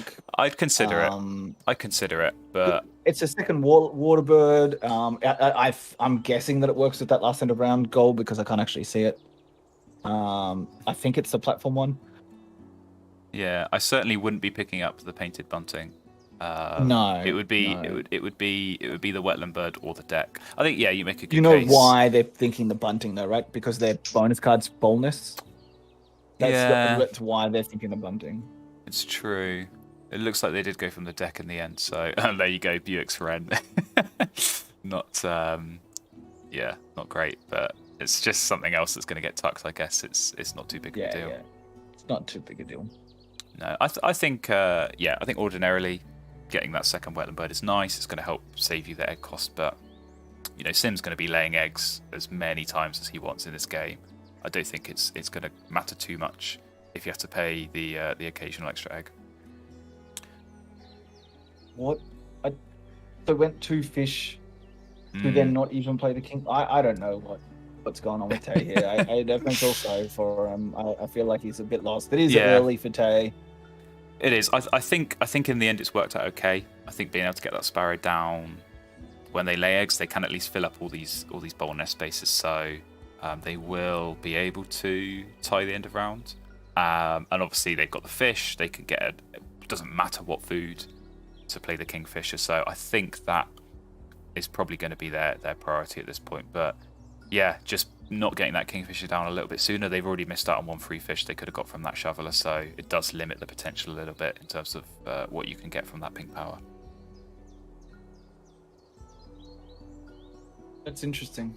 I was not expecting that from Sim. I really expected Sim to pick up that water bird, to lay it down and have two water birds down there. Yeah, I think in this situation where they'd laid eggs, they've got the food, they could be playing it straight away next round and then going for cards. I think that is something I would have considered. But yeah, they're kind of locking themselves in here. I think you have to go cards here. You can't just keep laying eggs and cycling through 1 card at a time because you're not going to get those birds you're looking for. You have to go from the deck at some point and yeah, hope you can get something good. But why are they picking up the rat here? Surely you pick up a fish here knowing that you're going to want to get another water bird down, right? Yeah, rodent is interesting. There you go. That's there's a nice tray. Swallow, for sure. I wonder about that Wilson snipe. That's kind of a bird that I think Sim would quite like at this point. So getting extra cards. Hugely. But, and then they can. Yeah. Do you know what? The Wilson snipe and the Junko, and then they're getting 4 cards per turn, and giving Tay extra cards here is not really going to matter because they've got no ability to tuck. Yep. Oh, well, they'll have that swallow eventually, but yeah. Ooh, okay. That's bold going from the deck there and not denying, but it worked out. I think the flycatcher. I think they're always planning to. Yeah. I think the flycatcher is going to be nice for Tay. That's just another one of those spam food at your opponent. Makes the Raven 100%. less worthwhile. So yeah, and the worms can just be used directly to play that swallow as well. So I think what Tay needs now is just to get a move on. Just hurry up. Get these birds down. 100%. So many nice birds. You just can't be wasting time here. Trying to get something else down. You need to start building this engine up, getting food, getting points. 100%. Go get the cherry now. Yeah. Get that. Yeah. No, I completely agree. I am a little concerned that he's going to run out of egg spots for 6 birds. He's only got 12 egg spots, and he's going to be getting a lot of eggs per turn. Yeah, I think it would be okay. Yeah, obviously I'd imagine that flycatcher and the swallow are going to be played, so then you're suddenly getting 5 eggs a turn. Yeah. The kingfisher's nice, that's going to help. The warbler's going to help a little bit as well. So you've got to tuck, but you've got to tuck one of them through the swallow. So, I suppose you can sort of bank on the fact you're going to get some free cards out of your opponent. Yeah, and there's one of them. So Shoveler. Yeah, I think that's certainly something you count on in this scenario. So I don't know if you saw, but the shoveler, even the vulture to things, Sim actually got the whooping crane from it. I did see that, and the Bob White as well. So I think that has to be the priority for Sim at the moment. So Sim seems to be picking up all these nice omnivore birds that Tay would be liking. That Tay would be 100%. What do you think about the Brant? Do you think the Brant would be useful for potentially Sim here, just to get some extra cards, not have to activate anything? You've then got a whole heap of cards, and you can kind of just tuck them and see what happens with it. I think the Brant here makes sense. It's going to get 2 points after the egg cost, and you can think about the 2 food as costing a point from the Raven, so it's still getting you a point, and it's getting you 3 cards. You look at Sims Wetlands at the moment, it gets them 3 cards, but it costs them an egg. So, you know, by spending a turn playing the Brant, you're actually coming out 2 points ahead, and you're still getting the same number of cards. So, obviously, there is a risk with getting that fresh tray for your opponent that you reveal something good. But I think if Sim needs more cards later in the game, I'd be looking at playing that Brant and not necessarily drawing cards from the Wetlands. Yeah, completely agree. Completely agree. Yeah, and kind of to that end, I think there's some good points in the chat. Wingsplain talking about Sim's biggest weakness right now being the Wetlands, and it is playing into Tay's hands. I think you know, being able to get that Violet Green Swallow was huge. I think if Sim had got that and just get that extra card cycle, that's a game changer really. And yeah, just Sim, they will be able to cycle a bit through the Robin, but you're getting into that late game, you start running out of turns, you start, you know, really struggling to find these big point birds. Obviously, they have got the Bob White, which I'm assuming is going to go down, and then the Whooping Crane as well. But yeah, I think they really need to be hoping for some other nice pulls from the deck. Yeah, 100%.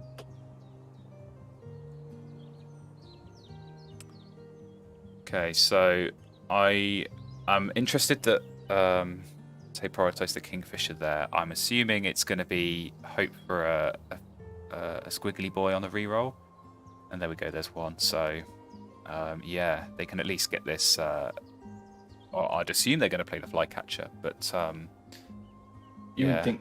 You would think so. You would think so. I was 'cause just I was just wondering if the swallow was needed for the end of round goal, but I don't think it is. I think with that Kingfisher they're in a safe enough spot. So yeah, I think you have to get the Flycatcher down and start getting those extra foods.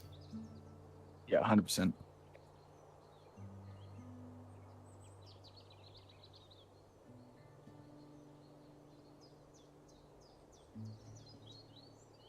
I think this is going to be a fairly close game, to be honest. Yeah, it's a tricky one. You know, Sim, I think the setup quite nice now, really, with the Bob White getting the extra eggs, but it's taken a little while, and really, it's still only 4 points. Yeah, and the fourth grassland bird hasn't really made itself clear, whereas Tay has a real clear plan. Get this, you know, get the swallow down and get the Flycatcher down. Boom, boom.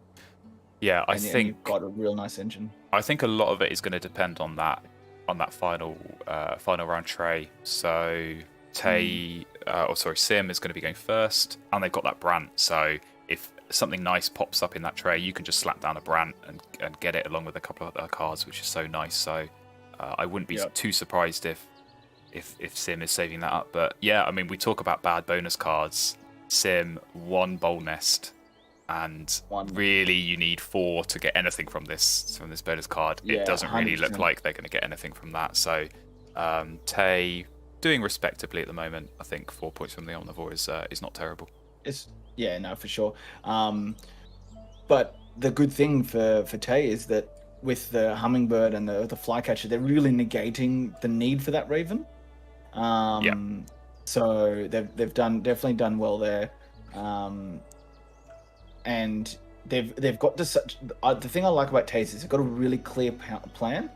They've got the swallow to get down, and then the Hooded Warbler is such an easy bird to play with that Flycatcher as well, and it's going to be a good point bird. Absolutely. So yeah, and I think like you say, it's always nice when you're going into this end game to have a plan, to have a clear plan of I'm going to lay eggs, I'm going to play this bird, I'm going to lay eggs, I'm going to get food, whatever. To know exactly what you're doing, you're kind of just like on autopilot almost. You just like boom, get these 100%. Cards down, get the points. Whereas Sim at the moment, it's kind of gambling, it's kind of scrambling, it's kind of let's sit and wait and see. Maybe something nice comes up, but if that round 4 tray is full of nothing but trash, I struggle to see where the points are going to come from here. Completely agree. What are we looking at? So 13, 18, 22, 23, 28, 31 in bonus is in bird points for Sim, 6, 10, 20. 32 for Tay. So Man, if only we still had the bingo, because I'm pretty sure that Chop trying to add up the scores in round 3 is a square on there somewhere. it should be multiple squares. Yeah, and actually, I think this has worked out quite nicely for Tay because Sim playing the whooping crane on the previous turn, they did get the fish from the kingfisher, so it doesn't matter that there's no worm. I think they'll still be looking to get this violet queen swallow down, even if you are kind of overpaying a little bit. Just being able to get the extra points, I think that's going to be so important for Tay in this final round. So on to extremely important topic. How much did you did Liverpool pay Atletico Madrid to just take out some of those Man City players? De Bruyne and Walker out injured for tonight's No comment. FA Cup semi-final. You sound a little bit bitter about that, Chop. I think you need to let it go. I'm fine. I'm still pretty confident. Although De Bruyne has been on an absolute phenomenal tear in regards to how he's been playing. Well, if the bingo was up, commentators getting distracted. That's on there as well. So trying to tick off all the imaginary squares, but I'm trying. Else isn't here to help us out with that. No, that is a shame. But talking of game-changing round 4 trays, this is a nice one, I think, for Sim. I don't know if you saw, they picked up the Wetland Scientist with the whooping crane, so you could play the Brant here, and then you give yourself the option of doing that Heron Snipe double play. That's going to get you 6 points, and it's going to max out the bonus card. So I think that is what I'd be looking to do if I'm Sim. 100%. But yeah, they still, even if they do play that Brant, you pick up those other couple of forest birds. It doesn't matter; they're going to get tucked, and maybe you find maybe you find a nice bonus card bird that goes in the wetlands instead of that snipe. That the heron also works with the end of round, so we can confirm that it is eggs in platform. Yeah. Platform birds with an egg on it, so it's not quite the full thing, but that heron definitely helps with that. Yeah, and I think that would look at tying, because at the moment Sim has got 2 platform nests and Tay has got 3, so that would be a nice swing, I think, if Sim can pull that off. And yeah, definitely. I think really at this point it feels pretty much neck and neck. I think a lot of it is going to be down to what the pulls are going to be from the deck. With the tucking birds, obviously Tay going to get that violet green swallow down. I don't even know that Tay needs to worry about what they're going to pull, to be honest, because like I said, I think you just get the swallow down here, you just force it down. Yeah. You continue to tuck the vulture, you use it, the flycatcher to get the food for the warbler, and that's all there is to it. Yeah, I mean, if they find a nice omnivore bird, potentially could be worth playing. Yeah, but the perfect bird for them right now is the whooping crane, which has already been played by. Yeah, I mean, it just you think about egg space. So with the swallow going down, they'll have 8. Yeah, they are getting 8 eggs and 21 spaces, so they could lay eggs a couple of times, play the warbler, and then lay eggs. I think that's going to be set for them. So yeah, I don't think they need to rush into playing something for egg space. I think really it's just going to be about getting the points from the eggs and the tuck cards. Yeah. I am getting distracted because I'm getting shade from Zobi in the memes channel. From the calculating points. Don't get distracted. We've got a game to focus on here. We do. I'm back. Yeah. Blame Zobi. And Sim has indeed played the Brant. So they thought about that for a little while. I think they were probably just planning and calculating. So yeah, another revealed the kill deal. Another fish. It's a little late for that. Is a little late, and yeah, I don't think anything in the tray really you'd be looking to play at this point. Potentially, maybe that pelican. The hummingbird. I don't know. It's tricky. Hummingbirds. The hummingbird's 1 food for 6 points in the forest up here for Tay. Yeah, but they're going to play the warbler anyway, and that's worth more points even without the omnivore. Yeah. So I think they'll be looking to do that anyway. Yeah, I don't think it changes for me what Tay-ray's plan should be. I think it is still just lay eggs, get the warbler down, lay eggs. If you get something nice on the deck, maybe that changes the plan. But I don't think I'd be looking to veer away to play anything in the tray right now.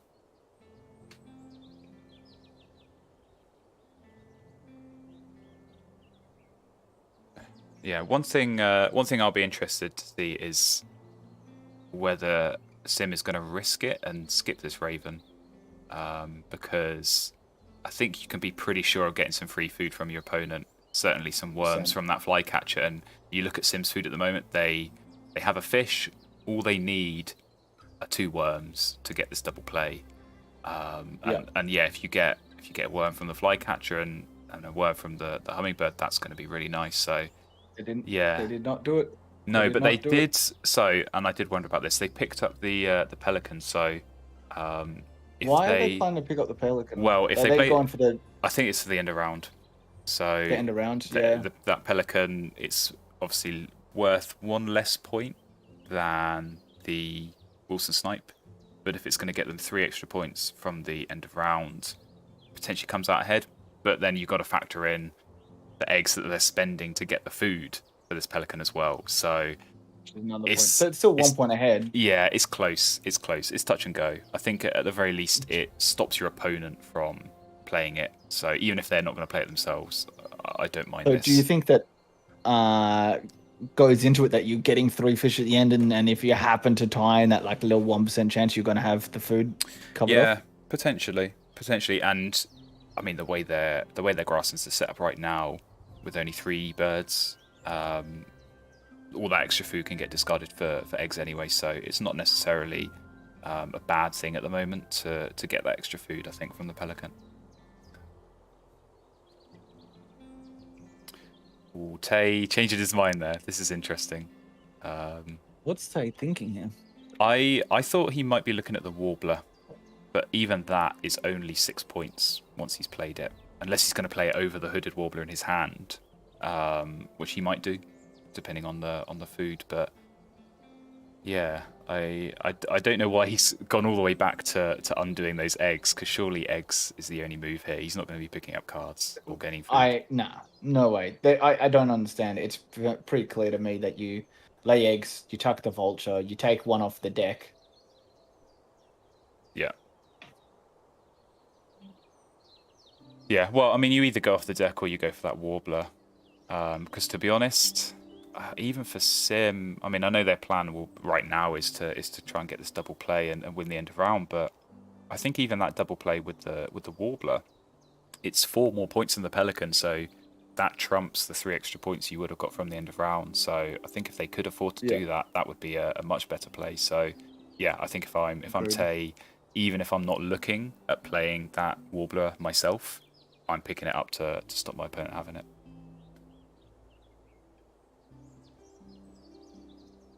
Still thinking long and hard. Definitely got some big long things. Okay. Yeah, not the birds you're looking for. I think they're the Doesn't want to use the power. Doesn't plan on getting the warbler down. This is interesting. Well, okay. Surely he is going to play it. But is this just a case of... He has to. Is this just a case of delaying giving your opponent the food? Because obviously if you give the opponent food now, that gives them more time to do something. Whereas if you delay it to that penultimate turn, kind of put it off as long as possible, then it forces maybe Sim into doing something suboptimal. Like maybe that forces him into using that Raven 1 extra time. I agree slightly with that, but I don't know that Tay has the egg capacity to do that. When you're gaining 5 eggs there, you actually, I feel like you need that hooded warbler down 1 turn earlier to just get a bit more egg capacity. Yeah, I think it's tricky. I think the ideal situation would be lay eggs twice and play the warbler, but like you say, they don't have space to do that, so they're going to have to get the food for the warbler on this next turn, at which point you still give your opponent enough time to either delay using that Raven or just put off playing these birds 1 extra turn.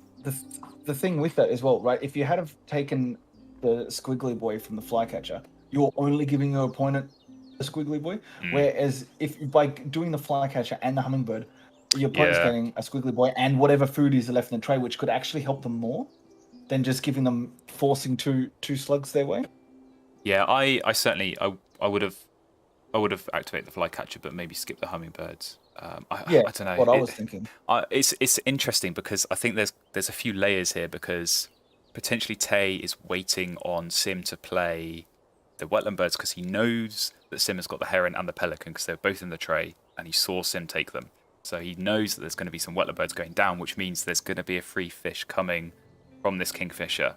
So if Tay can get that fish and use it, maybe overpay a bit on the warbler, then that means they can skip the power.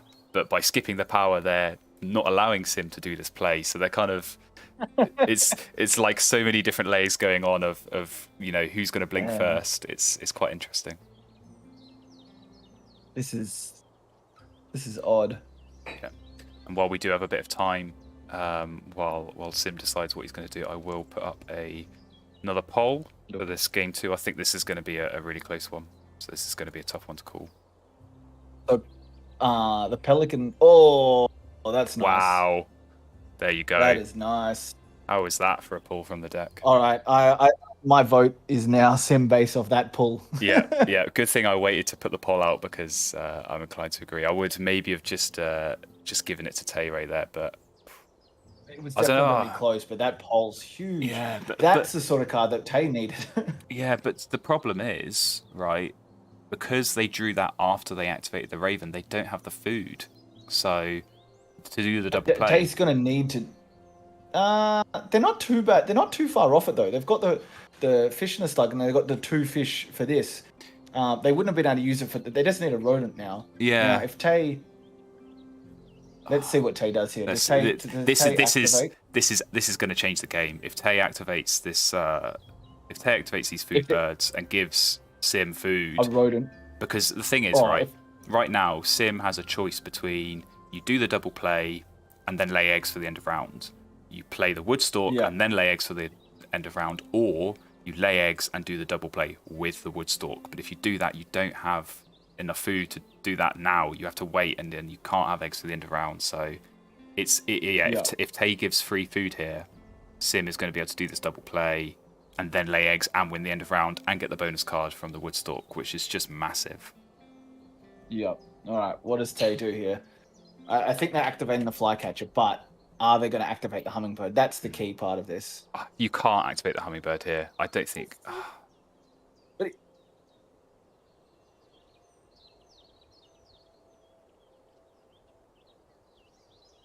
Oh, here we go. Oh, there's no rat. Okay. Well, but this isn't 2 good worms. still, because worms. The worm and the cherry or whatever is still enough to force this down. I think they will have enough to force it down. So, man, you talk about swings and how much a game can change. That is potentially changed the result of the game right there. Yeah, 100%. Wow. And yeah, it's potentially it might come down to that bonus card again for Sim. But yeah, they'll be so happy to see that free food. That's a lifesaver right there. Oh, 100%. All right, so that's going to max out the wetland scientist. So that's 7 points. That is already very nice. There's 4 points there for platforms. You take that. Wow, what a pull. So yeah, despite blanking on the bowl nest, there's your fish. Yeah, there's your fish. Yeah. Wow. Tay's like, yeah, Tay is thinking, I wish I didn't give them that food, but they had to because they had to get this warbler down. So, actually, they might be thinking about the falcon now. If that's going to tie the end of round, that might work out better for them because they can afford to do that. Does it? I don't think it does. It's 3 less points. Yeah, so but it's net. It's 3 less points, but you get those 3 points back from the end of round, and you give yourself a chance at getting a successful tuck. So this is thinking on your feet. I like this from Tay. That's they had the plan of the warbler, but just based on what your opponent does, you change that plan, and I think that's sensible. Man, this is going to be so close. I can't call this. I can't call which way this is going to go. I'm calling it for Sim here. You're going Sim, yeah. I think that Woodstalk. If the point difference is somewhere around 5, I think, or even as many as 10, I think you can put it down to that Woodstalk because 4 points that extra. Woodstock is huge. Yeah, 4 points the bonus card, winning the end. It's also 2. It was just 2 points more than the Pelican as well. Like just in general for that, even without anything else. Yeah, really, really nice for Sim to get that late in the game. But yeah, here we go. Final turn, straightforwards. Here we go. We're going to get a hunt. We do, so that does work out slightly better. And they still get the tuck for the swallow, which is nice. But yeah, just nearly filling up on eggs, just about having the space. So it is going to be mighty close. Not look at Sim. I want the stress. I can't. I'm going to try and block out Sim's screen. I'm with you. I'm watching Tay, so we'll see as this counts up. It's pretty close on bird points. Sim takes it. It's all those bonus cards. I think he has the edge in the end of rounds as well, just about. So, oh man, I don't know who's got more tucks. I think it might be Tay-ray, but I don't think it's going to be enough. Tight. I don't. Oh, those cash. Oh wow. Oh yeah. Wow. 11. Not even close in the end. And there we go. So potentially that Woodstock might have not made a difference in the end. It might have just made it an 11-point game rather than a 2 or a 3-point game. But yeah, certainly well played, I think, from both players. I don't know. If Tay wins that end of round rather than tying it, they get a couple less points. They don't get that 4-point bonus card. It could have been like a 1 or 2 point game. It would have been a lot closer. Absolutely. Yeah, for sure. But yeah, 2-zip to Sim, and we'll see if they want to continue on for a third.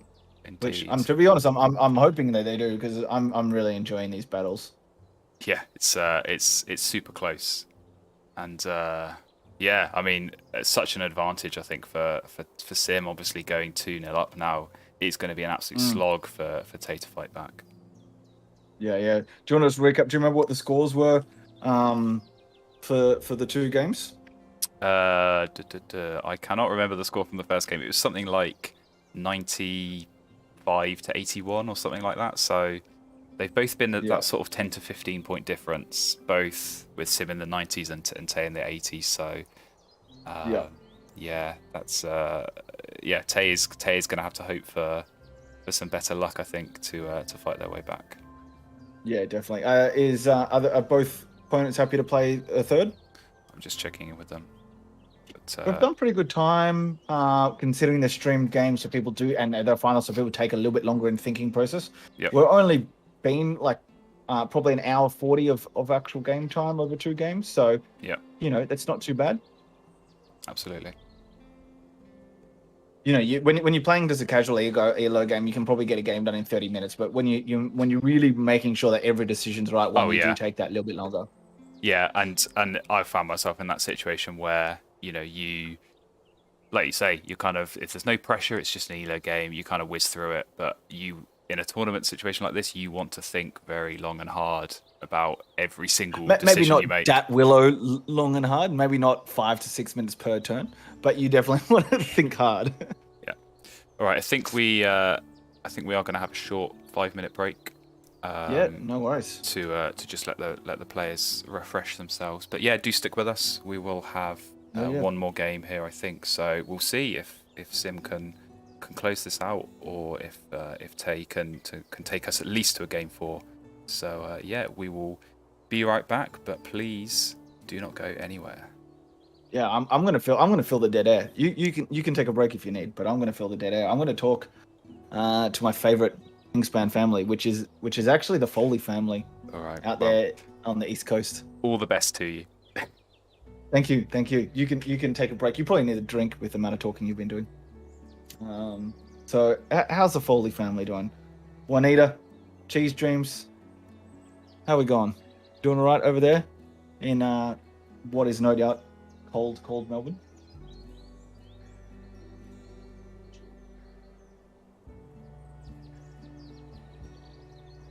So, hope you're both doing well.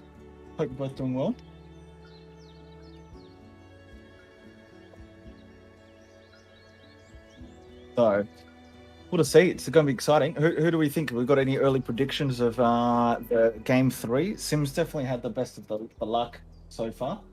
What do we think? We think we're going to get. I think Tay's going to come back here.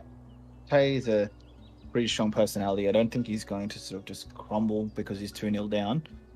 We've seen a lot of 5-game best of fives and quite a few comebacks of being 2 sets down. It's definitely not the same as tennis. Hey, we've got a new person in there, which is no doubt speaking Russian, but I'm not sure what their name is. Thanks, John. Appreciate the nice words in regards to the commentary. You're more than welcome to ask any questions. It's how we all learn about this game. Oh.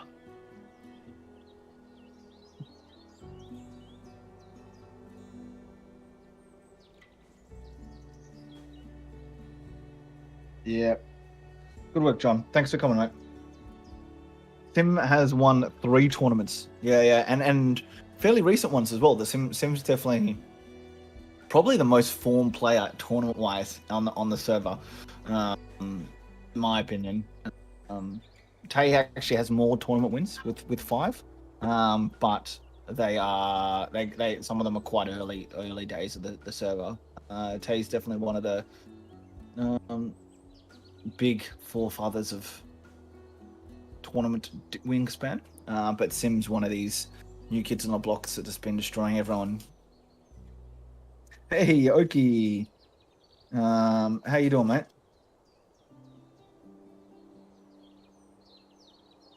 Hey, Black Spice. How you doing, mate? Oki, Black Spice. Yeah, look at that. And Zobi, all in the chat. Good to see you all there.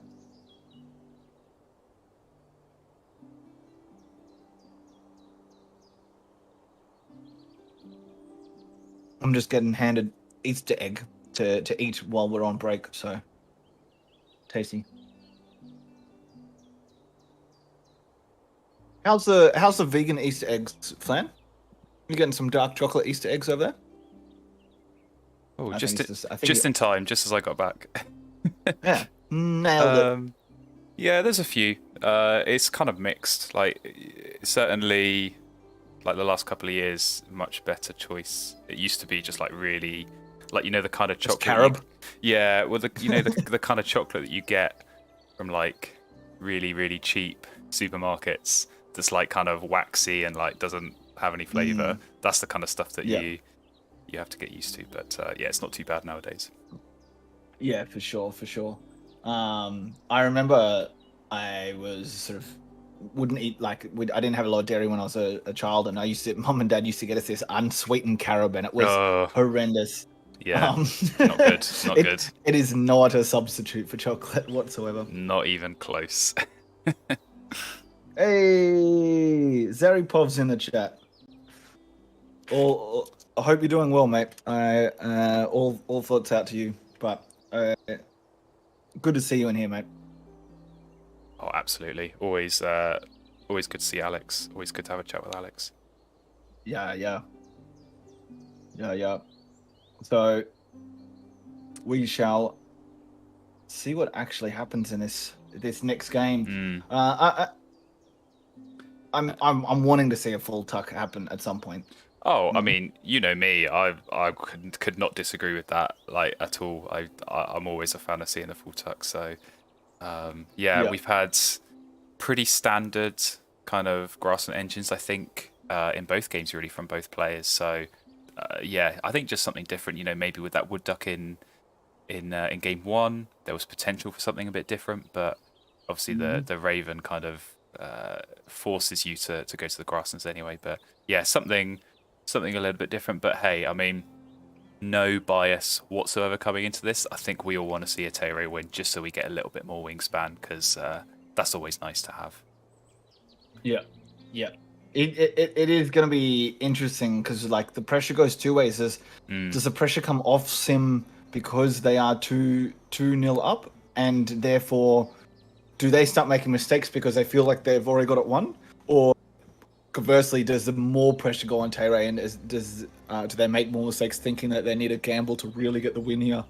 Yeah, it's tricky. It does go 2 ways. I think Tay's going to be feeling it, because, you know, any little mistake can contribute to you losing, and there's no margin for error when you're 2-0 down. You have to win 3 in a row, and it is so difficult to do that in Wingspan. So, and I think certainly with Sim going first, we know that that is, a noticeable advantage in these kinds of games. So just being able to get that extra sight of the tray in that first round. So yeah, that could potentially come into play. But Tay has got experience. They've been in plenty of finals. They've won 5 tournaments, which is more than anyone else on the server. So I think if there's anyone who I would back to fight back from 2-0 down, it would be Tay.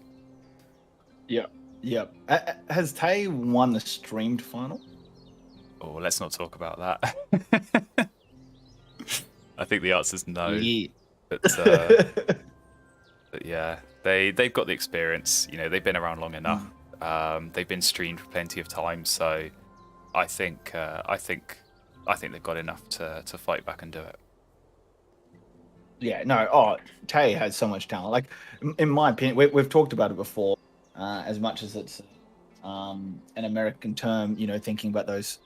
Oh, I can't even think what it's called, but like thinking about the 4 different iconic people of any sort of thing. Tay has to be up there as one of the most respected players when it comes to Wingspan. He's pretty iconic. And if there was a Mount Rushmore for Wingspan, that's what I was going for. Thank you. I'd be sticking Tay's face on there. So 100%. I'm just giving more meme fuel to Zobi. If you're still watching, get on it. Yeah, 100%. Yeah. Between Tay and Simon, they have to be 2 of the first 4 on there. Yeah, no doubt. Right. And Lone Elder for actually setting this place up as well. Yeah, you can't Lone forget. Elder, sorry. Oh, you can't even get his name right. Man, Wow. I why do you think I went Simon? Yeah, admin privileges revoked. Sorry, did anyone just hear that? Flanders lost All right, his mod role? Let's move on. We've got the players back. We are ready, I think, for this. This game 3. So, like I said, Sim awesome. is going to go first. And yeah, we will see how much of an advantage that's going to be if they get some nice birds in the tray again for that first round. So yeah.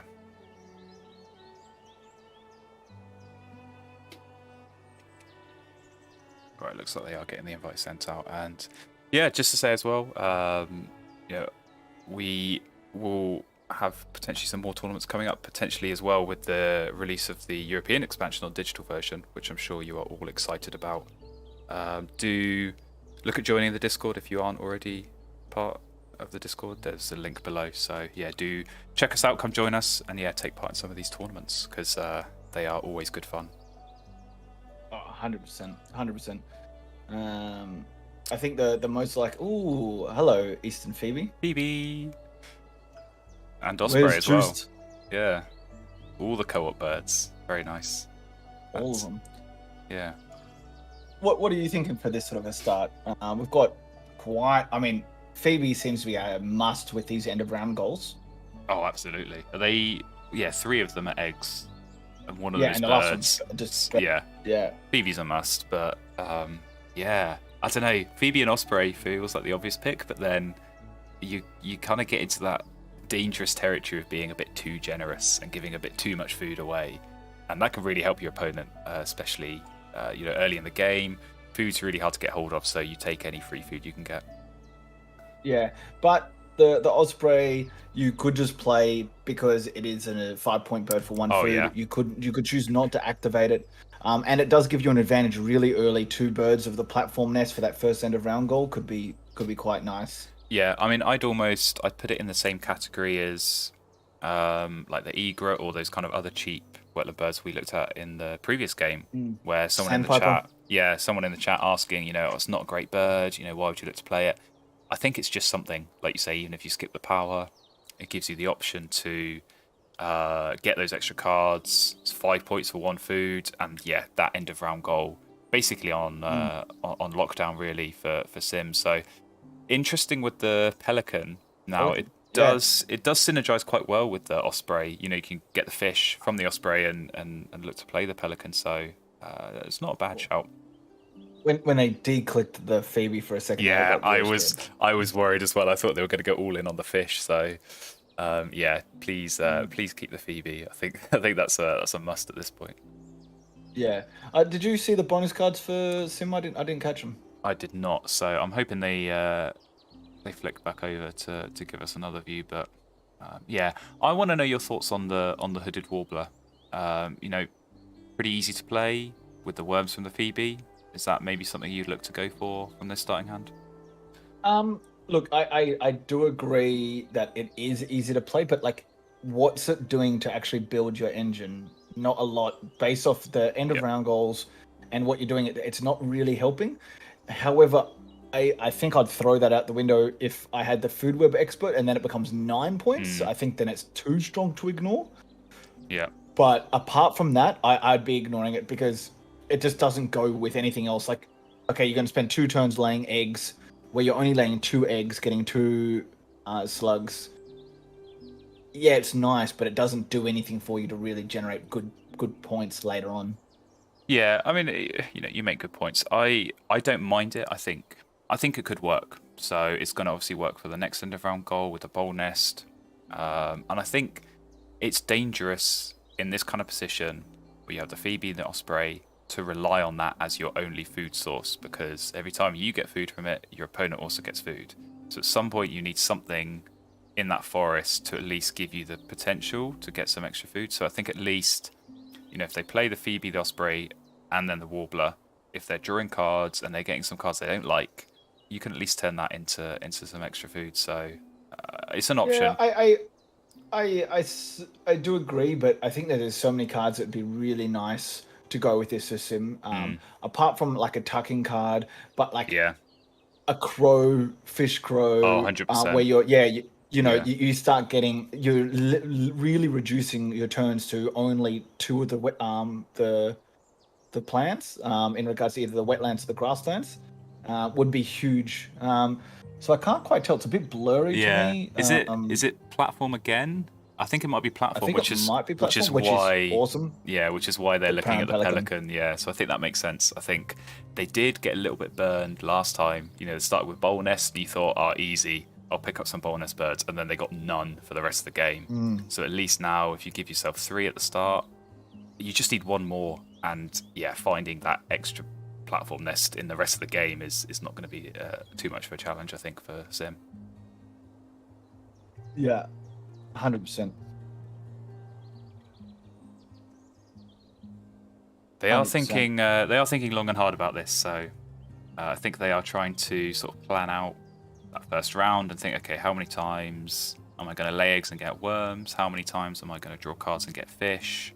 And then, you know, does that give me enough turns to play all these birds? And then also lay eggs on them, because if their goal is to try and win this first end of round, they need to give themselves enough turns to lay eggs on those as well. So yeah, it's one of those where you just have to think it through. You've got to plan it out.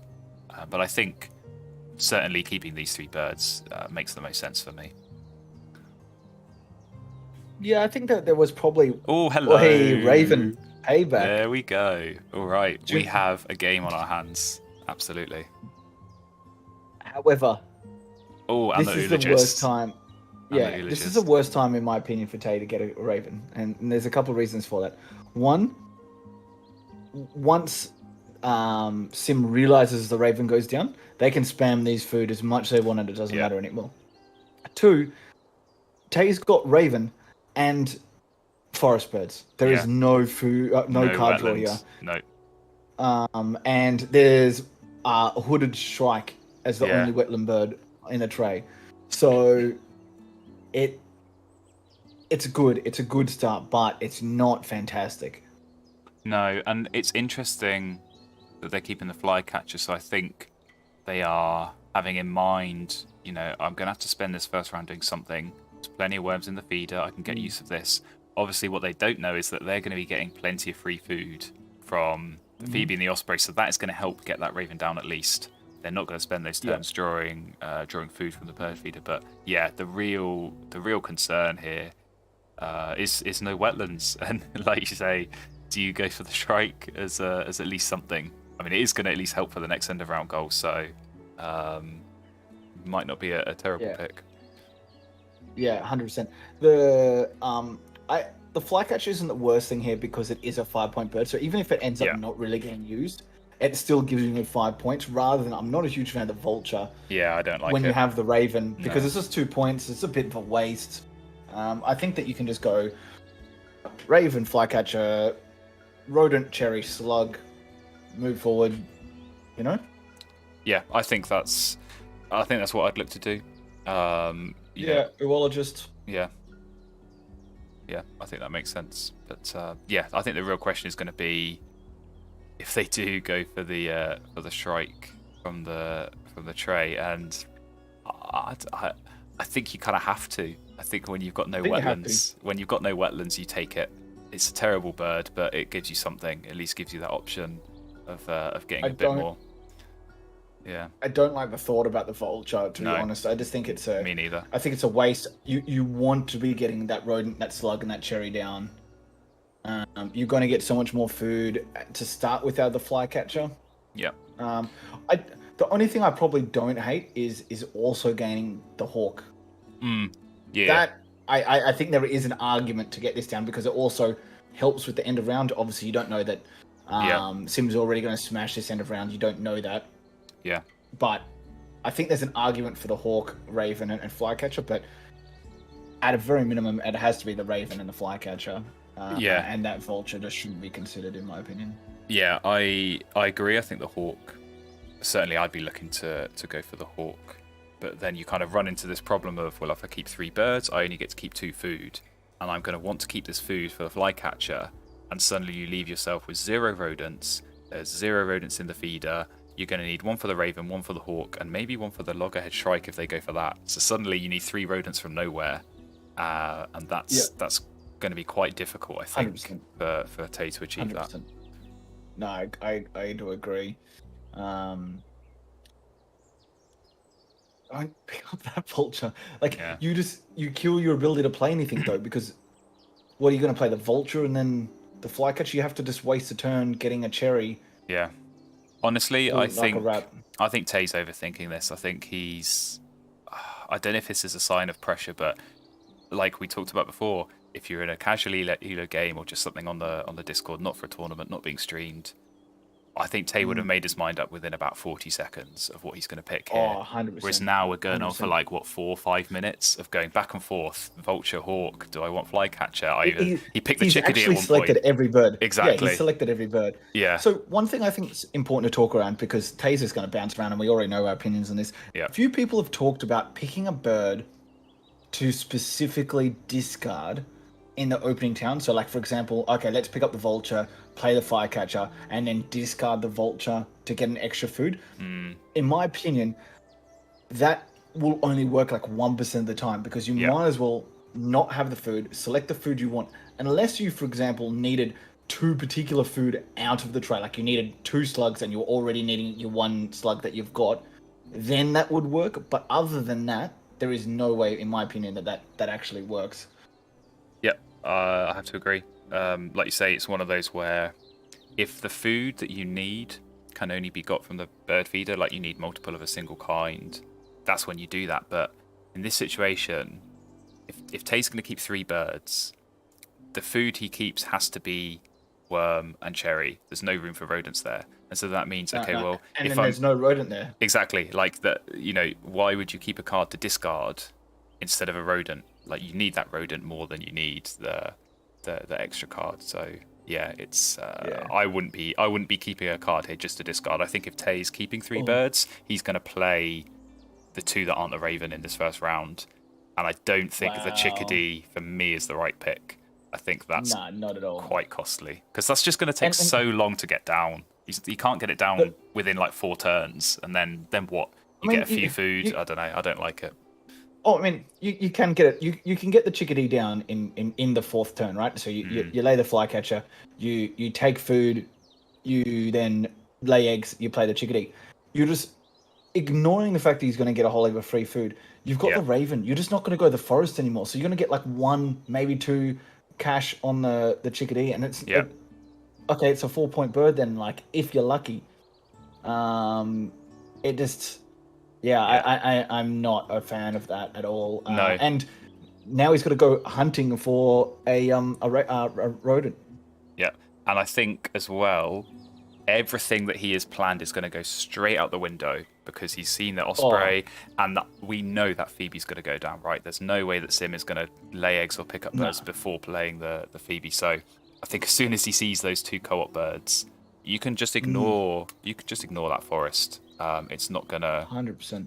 yeah, it's not gonna give you any Wait, use because you're gonna did get Tay plenty. just blind Wow, pull off the deck? what a pull! I I mean, think it's a great pull for him, but that's insane. why?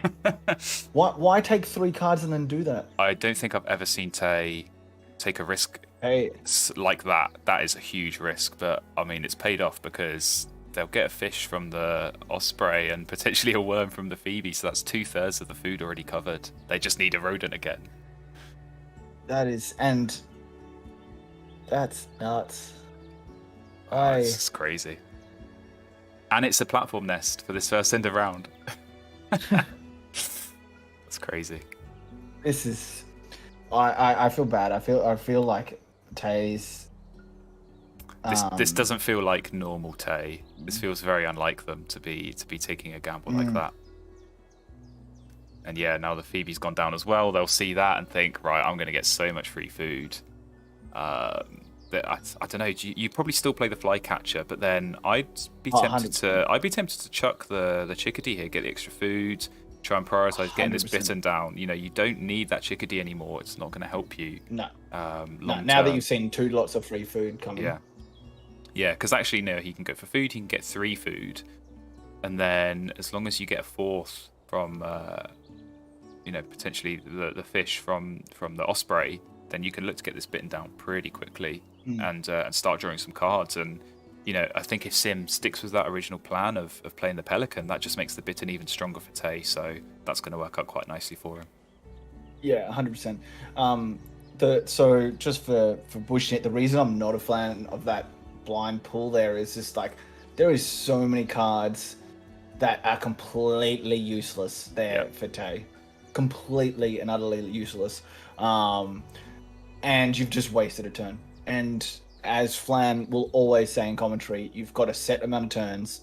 You need to make sure you're using them more valuably. And if you start wasting turns, it's as good as game over. Yeah, he's got lucky in this situation. Yeah, it's a huge risk. I mean, it is something I have done in the past where I've drawn from the deck a few times, but that's only because there is no option in the tray. So I think if the Shrike wasn't there, if you replace that with, I don't know, like Dark-Eyed Junko or something like that, anything that's not in the wetlands, then I think you just have to gamble from the deck. But yeah, I probably would have gone for the Shrike there. Yeah, but I wouldn't have even pulled cards. I would have put the flycatcher down. Yeah. I would have been setting it up and just seeing if your opponent takes into the other stuff. Like some people would jump at the catbird, right? Yeah. Like the repeater bird. So okay, let's see what appears, and let me use Rule 16 to my advantage for once. Exactly. Yeah. No, I think that's a reasonable approach. But yeah, we see Sim went for cards on the last turn, and they got the turn. So I wonder now. They've got that free fish from the osprey. I wonder if they'll be playing that and sacking off that pelican. I would be, because I think that's better with the star nest. Oh, 100%, 100%.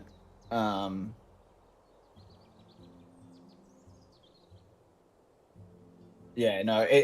For the end of round goals being what they are, that star nest is just too powerful.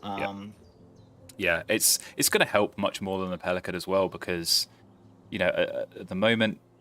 If they play the pelican, they're only looking at 2 cards, and you just don't give yourself the option really of finding those nice birds you want to play that are going to work with the Phoebe, that are going to score you big points. So at least with the turn, you give yourself the option of looking at 1 more card every turn, and over the course of a game that adds up. Just seeing all those extra cards gives you a significant advantage. So I certainly would be expecting Sim to prioritise getting that Forces turn down first.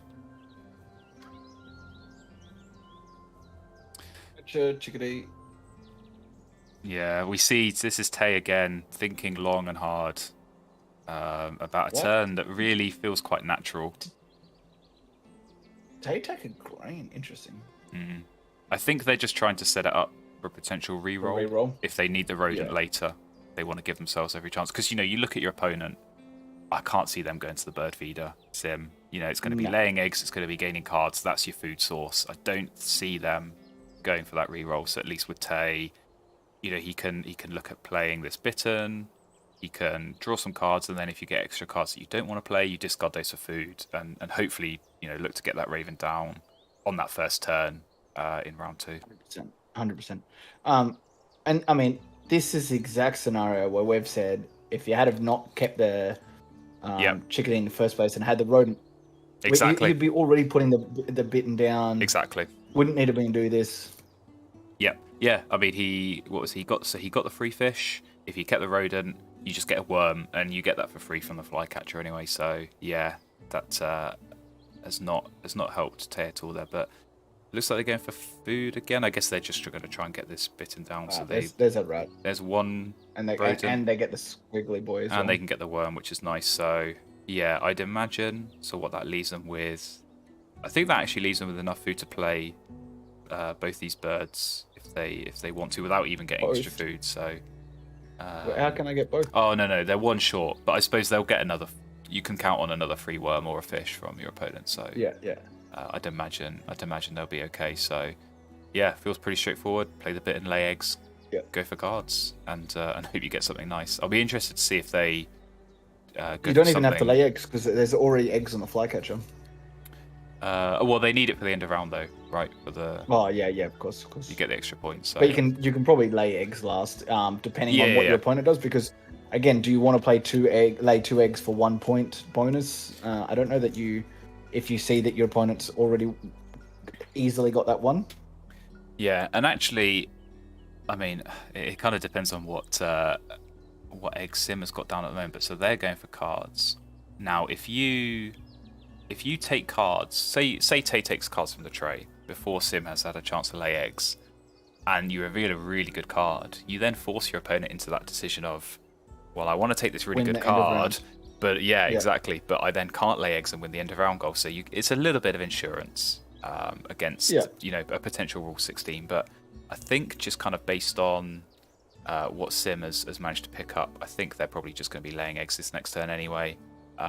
They're just drawing platform nest birds for days here. Lots of options. And the Maganza's perfect. Is interesting. Yeah. But it works so well with the food source that they have, right? Yeah. You lay eggs, you get the worm to play it, and you get the eggs to play it. So, yeah, I think that's a no-brainer. You lay eggs, you play the Maganza, and suddenly all those problems we were talking about with Sim not being able to see enough cards, they just go away completely. And that's going to be so nice for Sim, I think, as the game goes on. It's this second round trade for Tay is going to be so crucial. It's huge. If there's a barn swallow, if there's a violet green swallow, any of these kind of tucking birds that can go in there for Tay, I think it's going to be difficult to fight back against that. With the amount of food they're getting, even the crane or the Canada goose, 100%. Would also be very, very useful. Yeah, and with that in mind, do you try and maybe preempt getting a nice grassland bird and pick up the catbird now? Because any of these birds that we talk about, a tucking bird, 100%, a sandhill crane, they work perfectly with the catbird, and the food is so easy to get. Completely agree. So completely agree. Yeah. I definitely consider it without a doubt. Yeah, and I think in Tay's position with the Bittern, they can get 3 cards. You can draw 2 from the deck, see what you get, and then use that third one on the catbird. So I think, certainly that's what I'd be looking to do if I'm in Tay's position right now.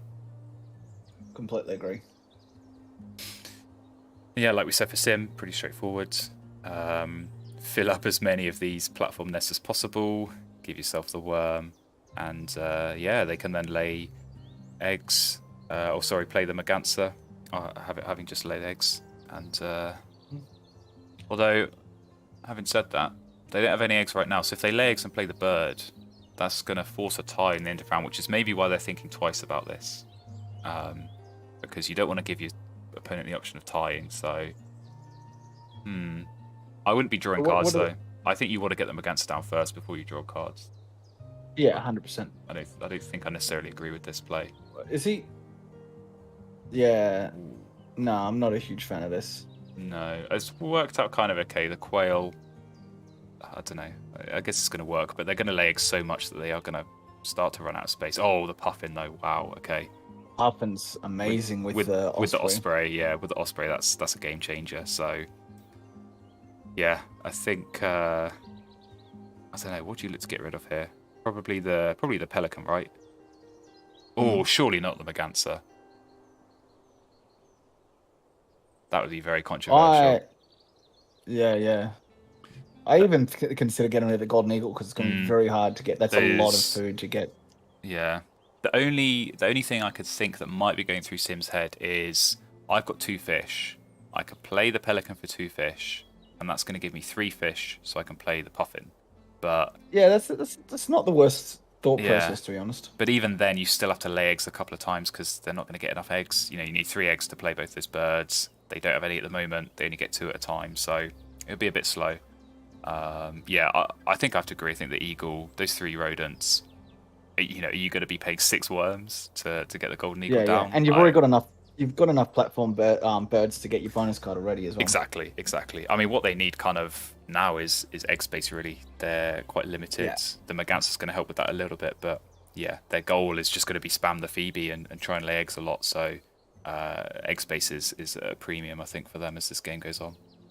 This game is, these two are well overthinking these turns. Yeah, 100%. Taking like 5 minutes per turn is starting to get a little bit ridiculous.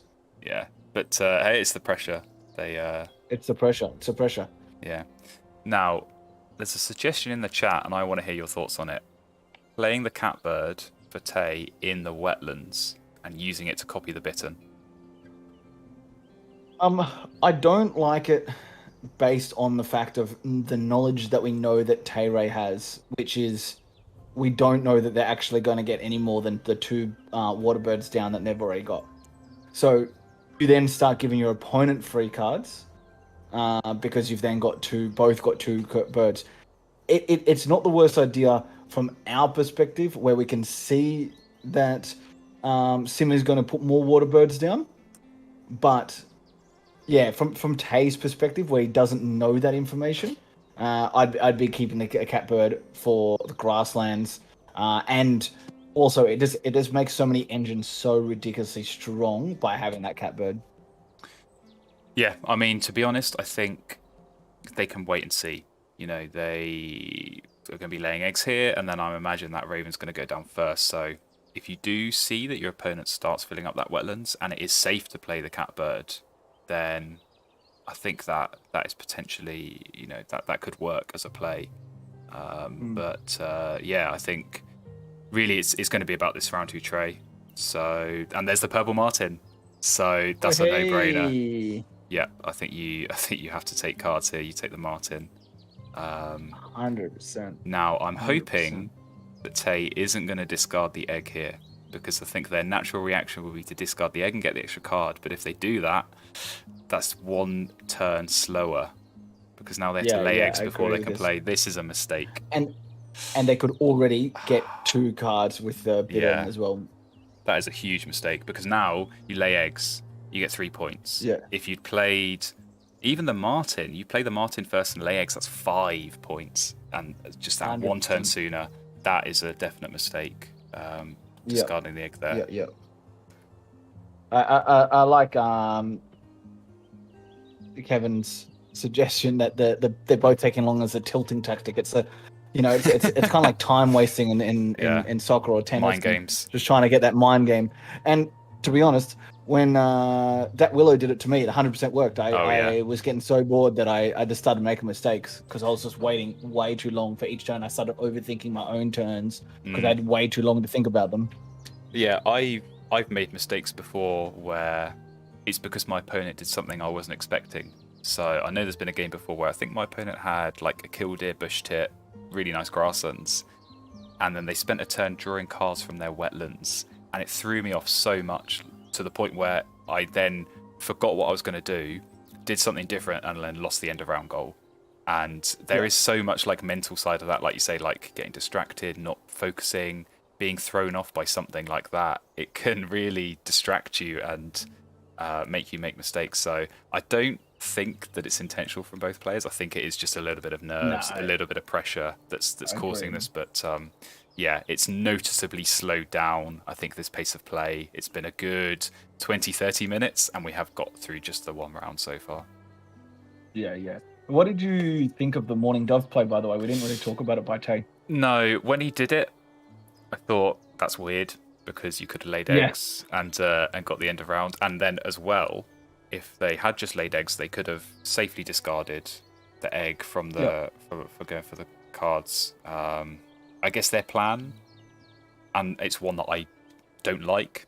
I think their plan was to play the dove and then play the raven straight away. But then you're always at that risk of, well, what if something nice comes up in the tray? And obviously, we saw the purple martin. So, yeah, I think that has just set them back maybe 1 or 2 turns here for Tay by playing that morning dove. Because now, you know, it's a couple of turns here. They'll play the martin, they'll play the raven, and then really, it's only going to be sort of late of this round. They'll get the grass and set up, and I think they could have got it set up maybe a turn or 2 sooner. Yeah, it's definitely like a double, like, waste of turn with the dove, and then like what you were talking about, why discarding the egg off the flycatcher. Yeah. Really slowed it down. They're going to be lucky to get this catbird down in time by the end of this round. I don't think they will, to be honest. Now, well, that's the thing. I think catbird could have been really, really beneficial. And that was going to be my next question. You know, we talk about obviously playing this martin, so crucial for the engine, but do you almost have to prioritize the catbird just to at least have some kind of bowl nest space? Because, you know, I don't think they're going to win the end of round, not compared to the Phoebe and the turn that Sim's got, but you need to qualify for it. Otherwise, that's 2 points that you're essentially wasting. And I don't think in Tay's position right now, where they're kind of scrambling to get this engine set up, I don't think they can afford to be, you know, losing out on those 2 end of round points.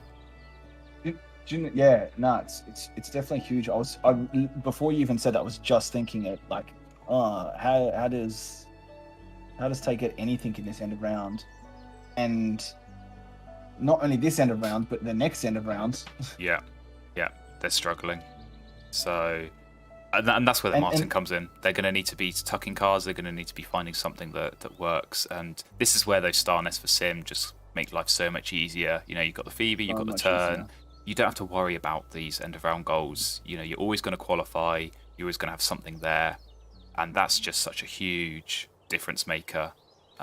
You know, it's one less thing to worry about. You can focus more effort and energy on getting your engine set up, making sure you're making the right decisions.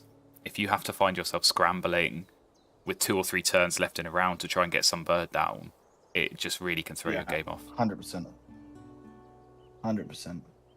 Yeah. So just going back and looking at Sim, it looks like they have kind of gone with what I thought, which is go for this pelican to get the fish, and then go for the puffin after that, which I don't mind. I think it kind of makes sense because you're still getting that extra card draw. You're extending that wetlands out, so you get 3 cards, and then you get to see another one from the turn. So another star nest as well. It's really going to help them out, I think, for the end of rounds, and you know, maybe they get a nice pull on the bonus card as well, because with 3 star nests, any of those nest type ones are going to be really easy to hit.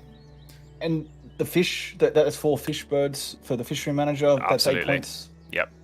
Plenty of options, I think, for Sim to hit here. So wetland scientist straight away. You're already at 4. You could even get lucky and get another wetland bird down there later on.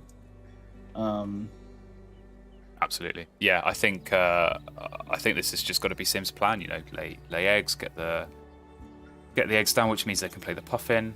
And yeah, I mean, kind of the disadvantage for them is that they don't have something like that purple martin. So any cards they draw, they're gonna have to play. I mean, maybe they might look at that bush tit as a way of potentially turning some of those into points. And again, it's another star nest, so 100%. Yeah, I think it could come down to as well what they get from this bonus card. That might help and determine what birds they're looking for. It's a massive advantage here because Tay has no ability to lay eggs.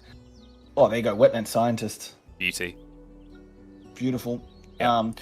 Because Tay has no way to put down boldness, Sim doesn't even have to worry about it. They can just leave that one egg on the Phoebe and do whatever they want now, and not have to worry about wasting turns laying eggs. It's such a big advantage when you know you've just got like an end of round locked up and you can just leave one egg on something that's going to win it for you. Yeah, exactly. It just gives you one less thing to worry about. You can focus your turns on drawing cards, which I think is what Sim kind of needs to do, because you look at what they've got in their hand at the moment. Maybe that quail might go down just because it's going to get them extra points. We know they're going to be laying eggs, but it is a 0-point bird, so they'll have to take that into account. But yeah, really at this point they kind of just need some nice pulls from the deck, and hope that they can try and counter this Raven, because I think once Tay is able to get these birds down, looks like the catbird is going to be going down pretty soon. That's just a huge 100%. Point scoring engine. Copying the tucks on that Martin, they're just going to cycle through the deck so much quicker, easily be able to get the birds they're looking to play. 100%. I actually slightly disagree with Wingsplan's thought here, just in regards to focusing on the Tenaga, getting that down. I don't think 3 food for 6 points is worthwhile in this situation, when you can just cycle that card through and hopefully get a better one. It's not a bad card when you're going to get something out of its brown power, but without you being able to use its power, I just don't think it's worth the food to points ratio. It's definitely tuck fodder for me. Yeah, I think I agree. I think it's the kind of bird that you just, like you say, you tuck and you hope to get something better. Hope that you get something that's going to score you some points. So that's not bad for Sim, the white-throated Swift. I think they are going to be drawing a lot of cards that potentially aren't going to be ones they want to play. So they can look to play that. I just noticed that I never closed the poll from game 2, so apologies. I didn't notice it this time. Yeah, it was just sat there the whole time, so sorry about that. But unsurprisingly, people voted for Sim after Sim already won, so there you go.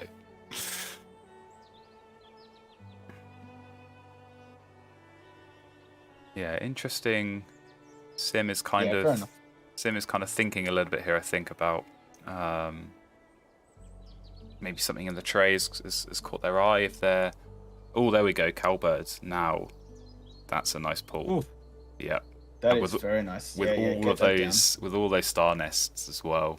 That's they're gonna have absolutely no problem there. And so yeah, Tay's not doing anything other than laying eggs, so that's awesome. Really, really awesome. Yeah, and they can play it straight away. Because they'll get the fish. They can force it down with the fish and the squiggly boy. Exactly, and they might not even need to lay eggs, or maybe they might need to lay eggs once. But certainly they'll get a free egg from the cowbird, because we know Tay's going to play a bird and lay eggs, so that'll get them at least something. But yeah, that cowbird, that's huge for Sim. I'd probably discard the quail here if it's me. I just don't think I'm going to get that down this late. It's a 0-point bird. I probably would have kept if you kept it this long. I'd probably keep the eagle. Well, that's what I'm thinking. Just to see. Yeah. I'd get rid of the quail. I'm just not going to use it. It's 0 points. You don't want to be playing a 0-point bird in the last two. Last 2 end of rounds. Rounds. I think the cowbird's the priority. I think I'd probably look at playing that Swift as well, but I think Sim is going to have to be mindful of egg space. They've played 6 birds and they only have 12 egg spaces. That cowbird has got no egg spaces as well, so that's not going to help. Do you know what does help though? Is that the extender bird? I don't see which one it is, but it's for the forest. Yeah, being able to lay down that's 2 birds at the same time will be very, very useful. Yeah, and there's quite a few cheap forest birds that might only cost a single worm or a couple of worms that they can easily pick up through the Phoebe, so that gives them some options. And that is really just going to be down to gambling from the deck and hoping that they can get some more nice pulls, I think. I really would have preferred to see the cowbird go down there first rather than the Swift, to be honest. Yeah, I don't know. I think the plan was that they were always going to lay eggs now anyway. So with the Swift, they at least get a couple of points. But certainly, I think They've played the Swift, they've still got the fish. So now when they lay eggs and they get the worm, they can play the cowbird straight away. Yep. And the fact that they go first, if there's nothing good in the tray, you play that straight away. And then when your opponent inevitably lays eggs straight away in that third round, you're going to get the free egg anyway. Yeah, that's a good point.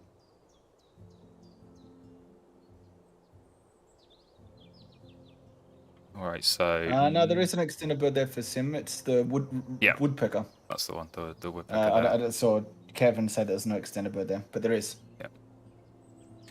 Yeah, and these are the kind of birds you want. I think when you're running the kind of engine that Sim is looking at, where you lay eggs and you get lots of eggs, or you've got a cowbird that's going to get you lots of free eggs. You need as many egg spaces as possible, and that's where these kind of double birds, they help discard eggs but also generate more spaces, and yeah, that's really useful, I think, for Sim at this point of the game.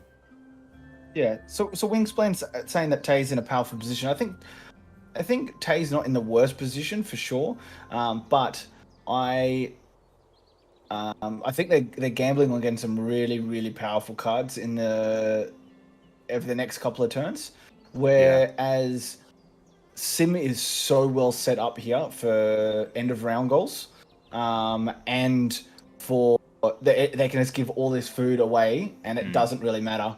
I'm expecting Sim to win all 4 end of rounds here, and that's going to be such a big win.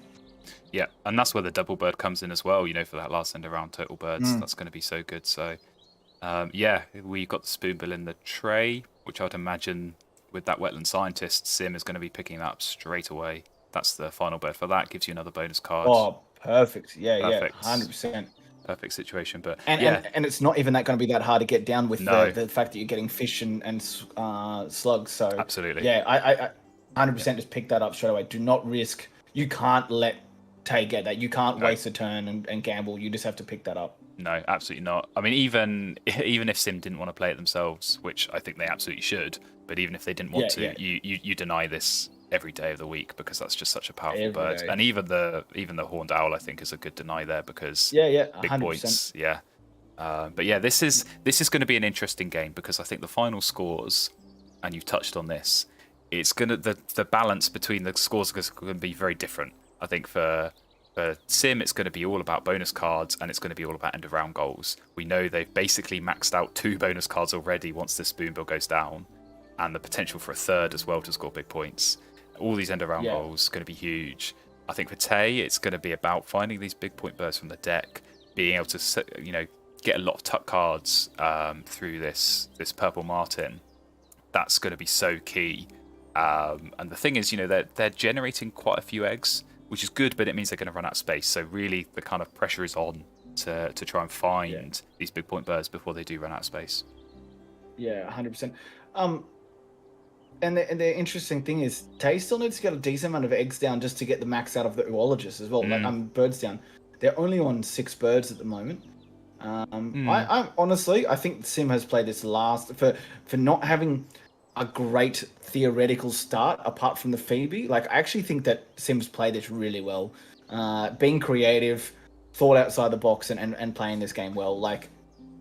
Yeah, I have to agree. I think these are the kind of games that really kind of show Wingspan skill, because anyone can play with a Raven or a Franklin's Goal. If the deck gives you amazing engine building cards, anyone can do that. But it's this thinking on your feet, and it's the little things like they drew the Merganser, and straight away we were like, oh, they should play that. But no, you go for the Pelican, you go for the Puffin. And then suddenly you extend that wetlands out a bit more. It's all these little things. It's like you say, the thinking in your feet, being able to react and being able to, see where your opponent is strong and where they're weak, and kind of plan your turns accordingly. So I think I have been impressed with Sim from this game. But oddly enough, it still might not be enough to win, just because of this kind of pure strength of engine that Tay-ray's managed to build up. I disagree. I think that that this is going to be enough.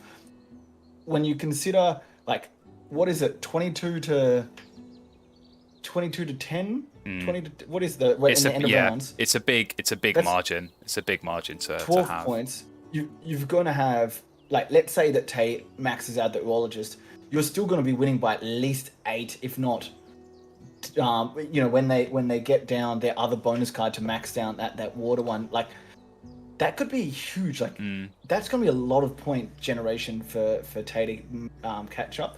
Tay doesn't have big birds down yet either. Like, Tay's only got 24 bird points down at this point. So, yeah, I honestly, I think Sim's leading this, in my opinion. Yeah, that Tay has a decent engine now, but I don't think it's enough. Unless Tay gets some real lucky card draw. Yeah, I think I agree that Sim probably is ahead right now, purely from these end of round goals they've won, the huge number of bonus card points they're going to have. But I think once this Falcon goes down for Tay, that's going to help bring them a little bit back into it. Falcon is nice. Yeah, I think just looking at what are they going to spend their turns doing. I think Tay is maybe going to have one more turn drawing cards. I'd be surprised if they need 2. So that gives the rest of the game for playing big point birds and laying eggs. And if this Falcon goes down, they have potential for 6 points every turn they lay eggs. And they're going to have a good amount of space, certainly once this house wren goes down as well. That's really going to help out. I think the worry that I have for Sim is that it's been really quick. They had a very quick start with the Phoebe, with the Osprey. They got a lot of food. They got these big point birds down. Now it is kind of slowing down a little bit because you've got these birds in your hand that you want to play, but the only way to generate food is either by drawing cards and getting no points, or laying eggs and filling up a very small number of egg spaces. And these big point birds they've got, the great horned owl, the spoonbill, they're not going to generate that many egg spaces for them. No. So that is my real concern, is that Sim is going to completely run out of egg space and have no other real options for what to do with their turn. Yeah, however, Tay has to deviate slightly. Tay doesn't have a ground nest bird, and losing 6 zip in end of round 3 could be catastrophic. Yeah, and I am wondering if they're going to look at the condor in the tray, because I know they like the condor. He does love the condor. He loves the condor. He loves the condor. It's only got 1 space, but you only need 1 to qualify. That extra bonus card. 100%. I think probably their original plan was house wren into the condor. Yeah, I think their original plan was probably to do the house wren into the sparrow, because that's got quite a few spaces. But it's 2 points. Condor's only 1, but you do get the bonus card. So I think that's what Tay-ray would be looking at doing. But yeah, I think it needs to be Falcon down as soon as possible. Get the points for that. And yeah, really just kind of hope. They might have a few more turns to be able to gamble from the deck and see if they get a better ground nest bird, but I think the condor is a nice alternative at least. Yeah.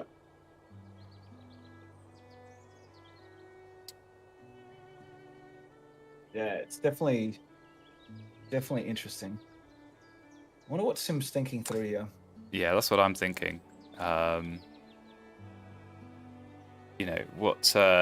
still got that cowbird. And I think for me, when you have something like the cowbird, I want to get the cow down. Exactly. Yeah. The longer you leave it, the less worthwhile it is to play.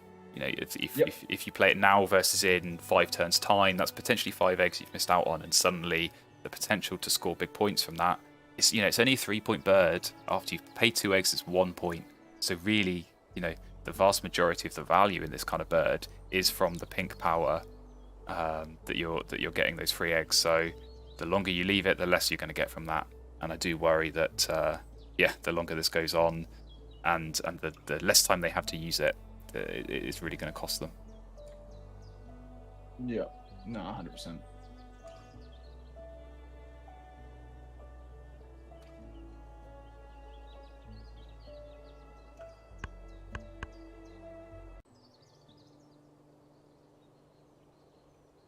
We'll just check in with Sim because they.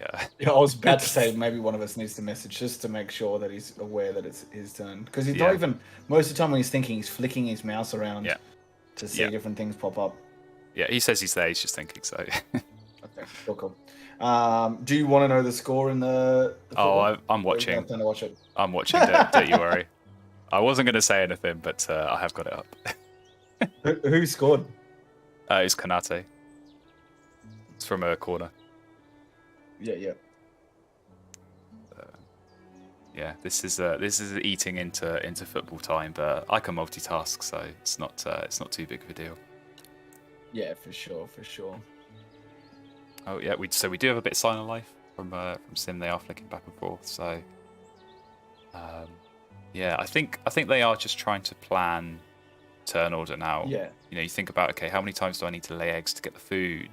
If I'm going to try and play this horned owl, which kind of has the same problem as the eagle we looked at before, those 3 rodents, it's going to be so difficult. So yeah, they do lay eggs. So I think for me, the longer that goes on, again with this cowbird, I feel like they're not going to play it now. I think if they were going to play the cowbird, it would have gone down already. I don't think you'd lay eggs before playing it, because you are already missing out on points. So I wonder, actually, something like the golden eye, is that worth going for if you're Tay-ray? You know, it's 5 points, which is respectable. It brings a good amount of egg space, and potentially, you know, you look at Sim, you think, well, they've played something like the Swift. They wouldn't play that if they weren't going to legs a few times. So you can probably expect a few free eggs from that as a nice counter. What do you think about even just the branch to pick up those? Then Tay doesn't have to even worry about. I mean, absolutely, that works as well.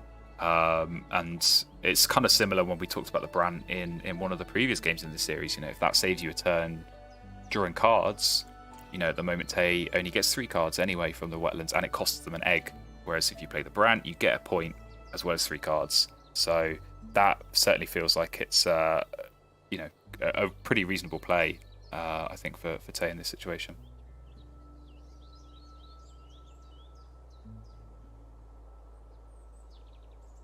And in that case, if you plan to play the Brant, I would recommend not discarding an egg here. And I think this is where he's thinking through whether it is worth it. And as well, actually, I should say, the Brant completely solves all of your problems for this end of round goal, because it is that ground nest. So 100%. you play that, 100%. You lay eggs, and you don't even have to worry about the condor. Exactly. You suddenly got space to lay eggs, but you've also got cards to tuck. And that's kind of what Tay's running out for. So, yeah, interesting. They do. There we go. They have gone for the golden eye. So, that crow is interesting. Wow. That's going to be. Crow is actually really good for Sim, even this late.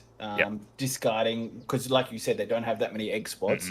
Discarding eggs is going to save that, but then they can really generate some good food for themselves. So they could potentially get down this great horned owl with a forest extender and stuff like that. That's huge in my opinion. I think they have to snap up that crow. 100%. I think you pick up that crow, you've already got loads of food to play it, and like you say, I think Sim, their end goal has to be to lay eggs as many times as possible and play these big point birds. And I think with this crow, they're going to get 2 food a turn, they're going to get points, they've got so many extra cards that they can tuck under that Swift, so that's not going to be a problem. And like you say, you pick up rodents from the crow, and then you play in the forest with that double bird, you score big points, and you generate some more egg space. I think absolutely that has to be Sim's priority at the moment. 100%. I don't pick up this condo. I don't like this condo at all. I think the only thing is potentially they are thinking about the end of round, as they're thinking, well, they don't have any ground nests at the moment. If I could deny them this bird, it might help. Yeah, they're not aware that they actually do have them. Yeah, that's not the worst thought process, I suppose. Yeah, I mean, to counter my own point, I think given the fact that Tay took cards last turn and didn't pick it up, that probably gives you a little bit of a hint that they're not that interested in picking it up. They're not going to do it. But and also like the fact that you are revealing 2 cards to them with 4 turns to go, and the it's a risk. Quality that could appear. It's a risk, especially when they have the Raven and Martin, and it's not really hard for them to pick up and get food to lay down whatever comes up. Yeah, I mean, I think you look in Tay's position.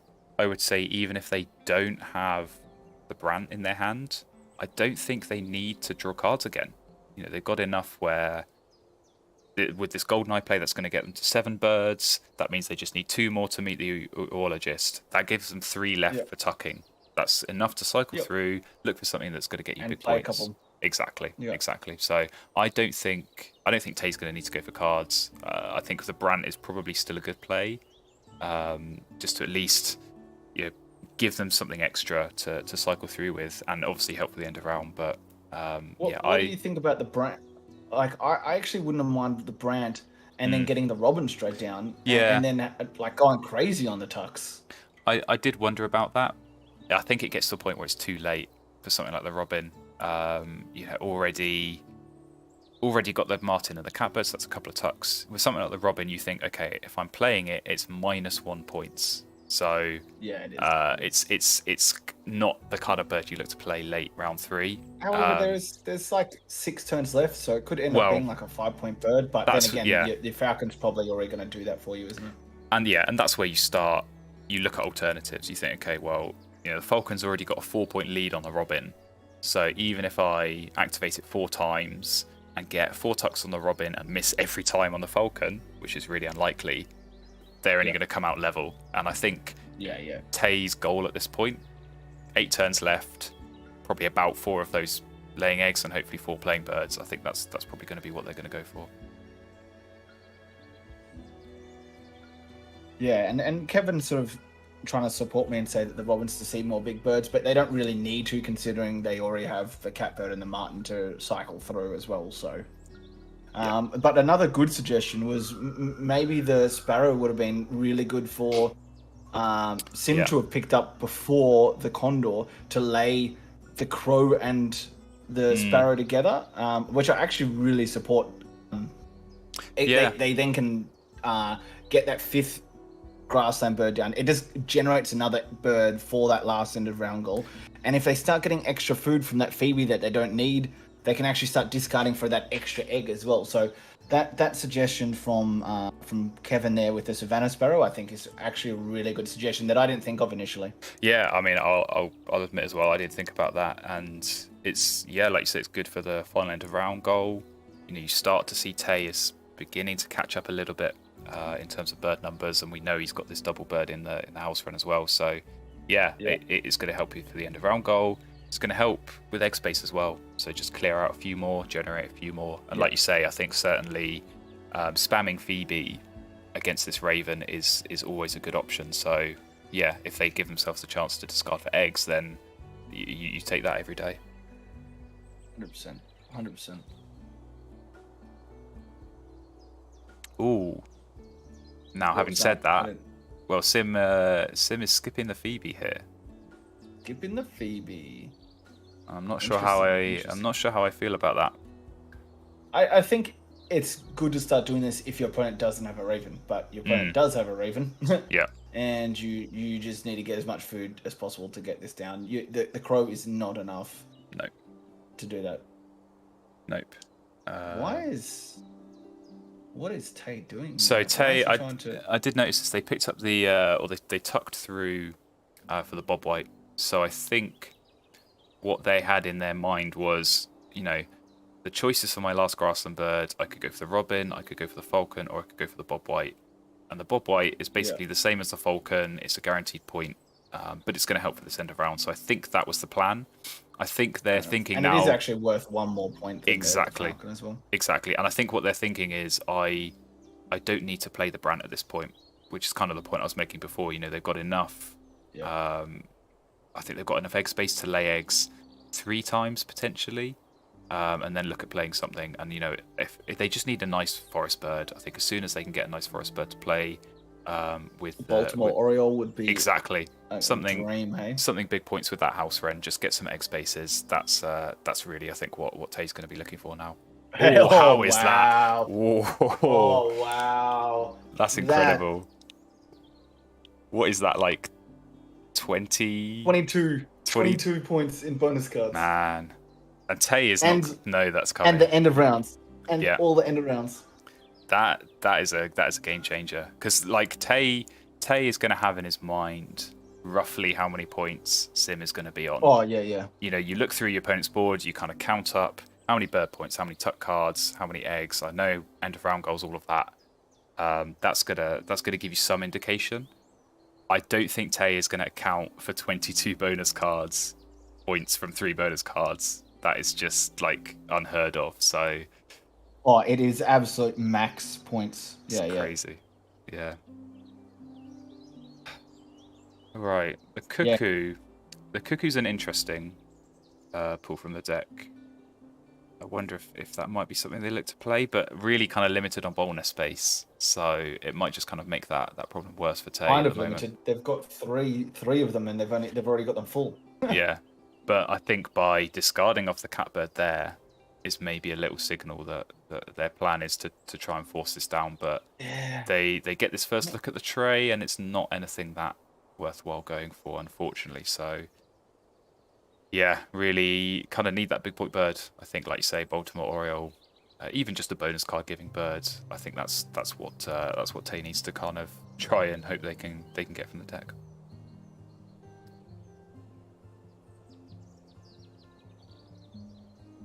You know, oh no, you can't even do that. Yeah. I'm interested to see what Tay does here. I'm not a huge fan of this cuckoo.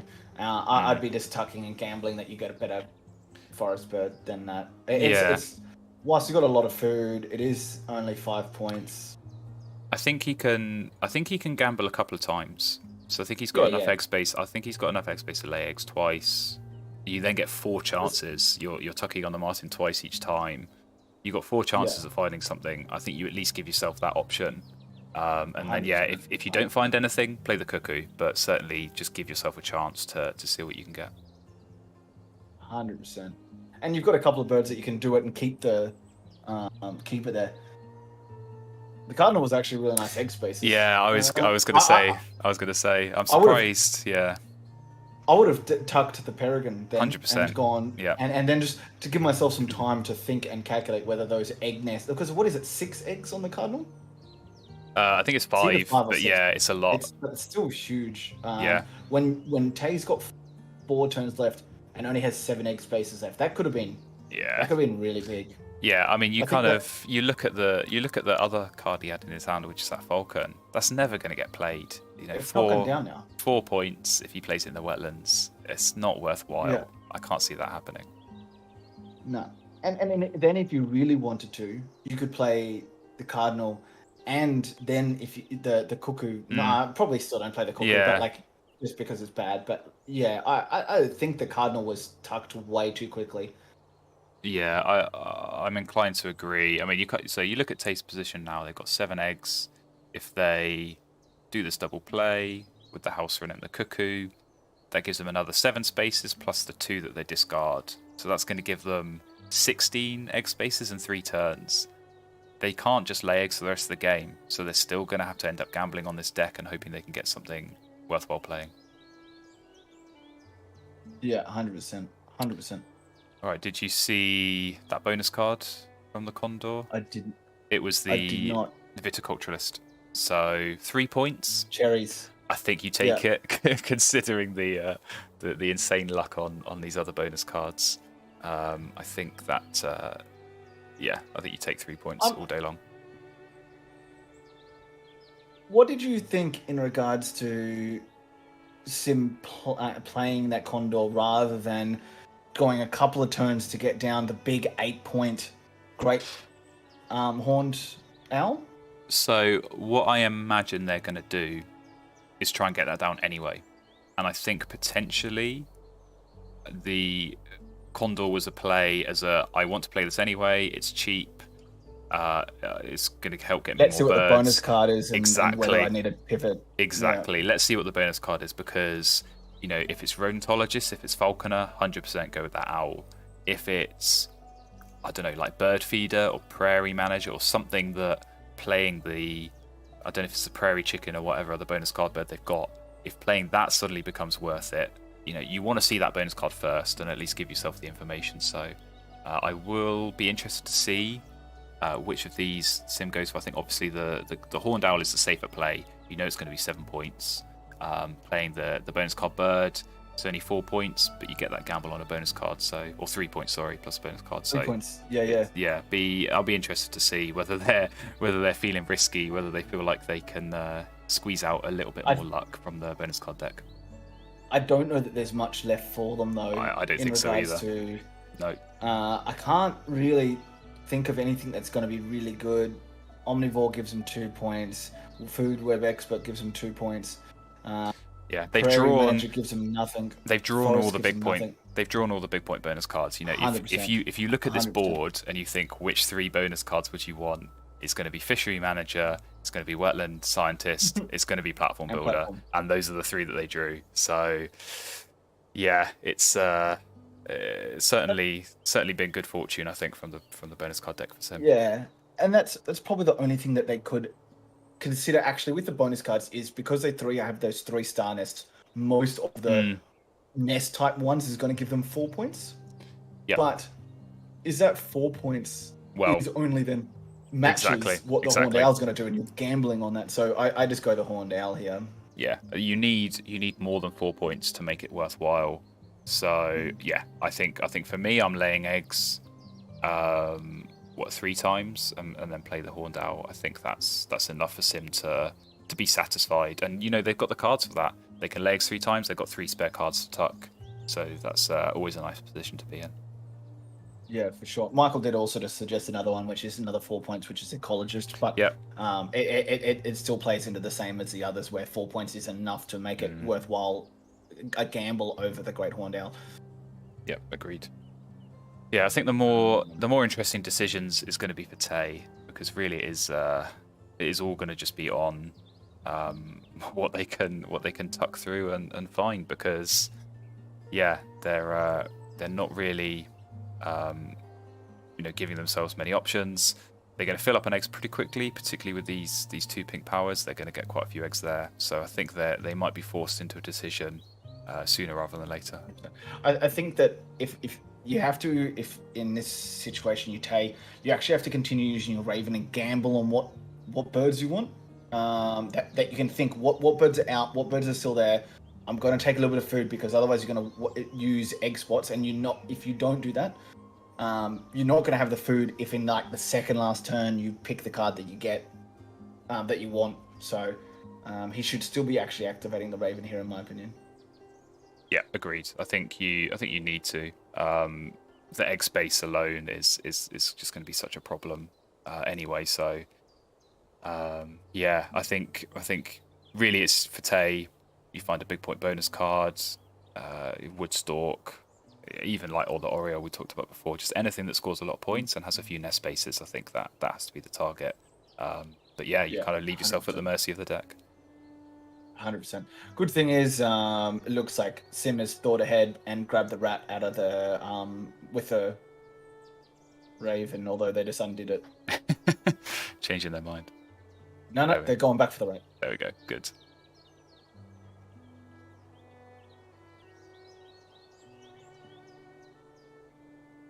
Oh, and they got the rat on the Was that a single? Oh no, it was 2. The Roll Predator. It was off nice. 2. It was still, it's still nice.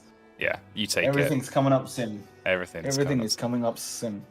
Yeah, and I do wonder if that's going to be enough. You know, like we said before, it's going to be all about bonus cards and end of round goals, but they're going to score respectably, I think, with eggs with this engine at the end, and getting a few tuck cards as well. So, and plenty of bird card points as well. So it's going to be close. But yeah, we have got another poll up and running this time. So yeah, let us know your thoughts if you're watching along. Who you think is going to win? I certainly feel like this is going to be a close one, and it's difficult to call.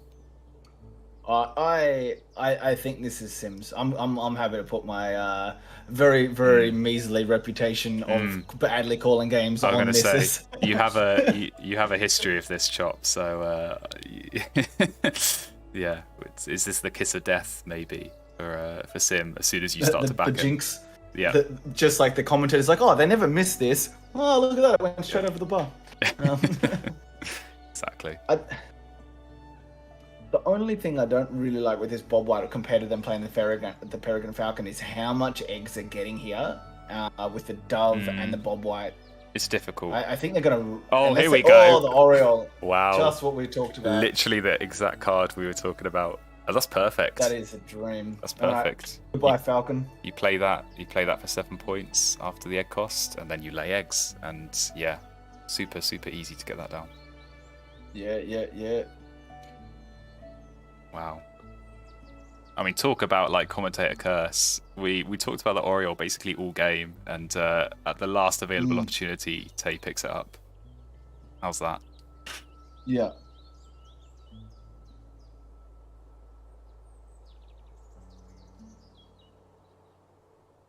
Not really sure what they're thinking about here. Don't know if it's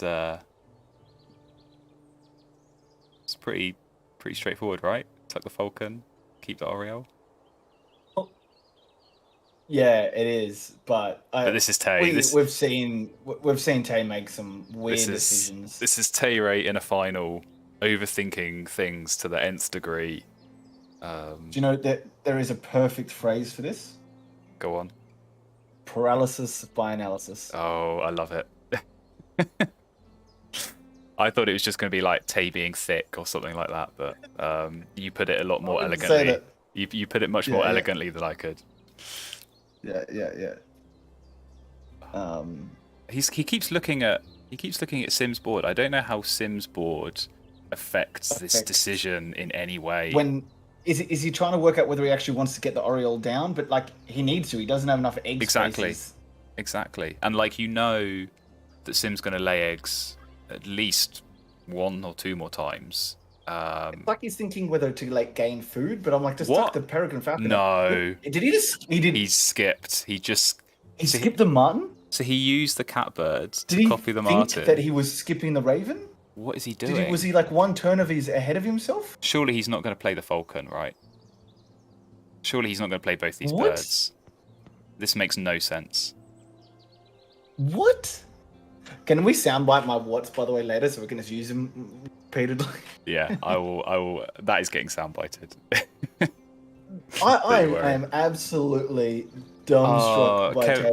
Okay, Kevin's saying it might be for the end of round, which... It's not worth it. But even then, it's not worth it, because you lay eggs and you get 9 points for laying eggs. So even the falcon, if it's 4 points plus 3 for the end of round, it's still not worth it. No way. And it's more points because he just lost a point by not doing the tuck. Yeah. And he's still got 8 points left, 8 egg spots left. He's going to lay the Orioles. It's going to take 2 egg spots, so he's going to have 10 egg spots. He's not going to get 10 eggs. No. In one turn. Do you want to use the C word before I have to? I'm an Australian. I think the 4-letter C word that I'm thinking of is not the same one that you're thinking of. Well, I'm thinking of a 5-letter C word, so... Yeah. But I don't want to say it. So... Yeah, look, he is choking. Yeah, it feels There's like no doubt about it. That is just mind-blowingly... Like, just pick another card. Like, even if you'd wanted to... Even if he was thinking, okay, I need to get it... That's what I was about to say. You could tuck the peregrine and get the fish crow. It's more points. There is no universe in which the falcon is a good keep. Yeah, that doesn't make any sense. It's 2 more points because you get the tuck and the extra card. Oh, dear. Oh, Tay, what have you done? If this is like a 1 or 2 point loss... Yeah. This is... You can put it exactly down to this position. Oh, man. But the crazy thing is, like, there's been some talk in the chat in regards to, do you ever get one of those games where you just think you've lost it before the game's even started? This game is proving where your opponent gets a raven early. Sim has done so well just to keep his head up, not getting any food, like forest birds, keeping going and making really smart decisions. And smart decisions statistically over heaps of games will win you these sort of games that if you made the same amount of mistakes as your opponent, you just lose. Yep. It's been a grind, I think, for Sim, this one. They have got some good fortune with the bonus cards. I think that's... no doubt. It's fair to say that, but it has been, a non-conventional game, I think, really, in terms of how it's been played, but it's been one that's absolutely worked out, and, they're giving a little sneak of the score there. It is going to be a massive score. We're looking 110, 120, and it doesn't really look like Tay is going to come close to matching that, so... This could be curtains, I think, for Tay. And yeah, certainly some difficult decision making, I think, has not helped them here in the late game. No.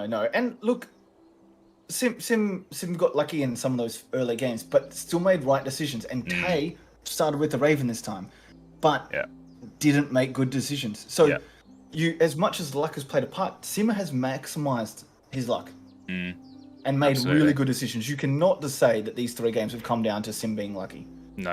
No, and like we see here, Tay kind of being indecisive. You know, they didn't tuck the falcon, and now they're laying eggs anyway. So, you may as well tucked it if you're not going to play it. Very, very. You've just lost a point, for no reason. Very questionable, I think there, but yeah, really, it does look like it's going to be Sim's game. I did put up a poll, 100%. and 82% favouring Sim, so pretty clear that the chat is in agreement there. So. Yeah, will be very, very interesting as the scores count up. End of round bonus cards are so huge. And I did see that early. The end of round bonus cards were huge. And that was even before the fishery manager came and just put a nice little cherry on top. Absolutely. Yeah, that's just... This is going to be a huge score from Sim. Yeah, and huge score. What I am going to do with no Raven this time. It's been very nice. So what I will do is I'm just going to hide Sim's screen on the YouTube stream. So Chop, if you want to stick with me and not look at Sim's board, we can keep the viewers in suspense as well. As the outcome of this game could potentially be deciding who's gonna take home the trophy. And here we go. 4 end of round goals. Here we go. Such huge. And yeah, Tay is going to see these bonus card points count up and just think. And lose his mind. Where has that come from? Yeah, it's just absolute. Bird points ends up. Wow. Look at that. Yeah, I don't think there's any coming back from that with these end of round goals as well. No way. Eggs are not enough here. Tucks are not enough. No, it's a long way back. There's a lot of tucks here, but it's not enough. And there we go. 13 points. Huge scores. Huge. And we have to say congratulations to Sim, who takes the sweep, 3 games to nothing. Absolutely, very, very impressive stuff. Don't really expect to see that. You know, we were talking before the game, 2 very closely matched players. I thought this was going to go the distance, so I am surprised that this has been finished in 3, but very impressive, I think, from Sim, certainly in that game 3. Yeah, I said earlier that I thought that this would definitely go more than 3 games, but 100%. Sim played really, really well. Shall we bring them back in and see if they absolutely they want to have a chat along? Let's do it. All right. I'll leave you to. Alrighty. We've got both players in there. Congratulations, Sim. Well done. Thanks. Congratulations.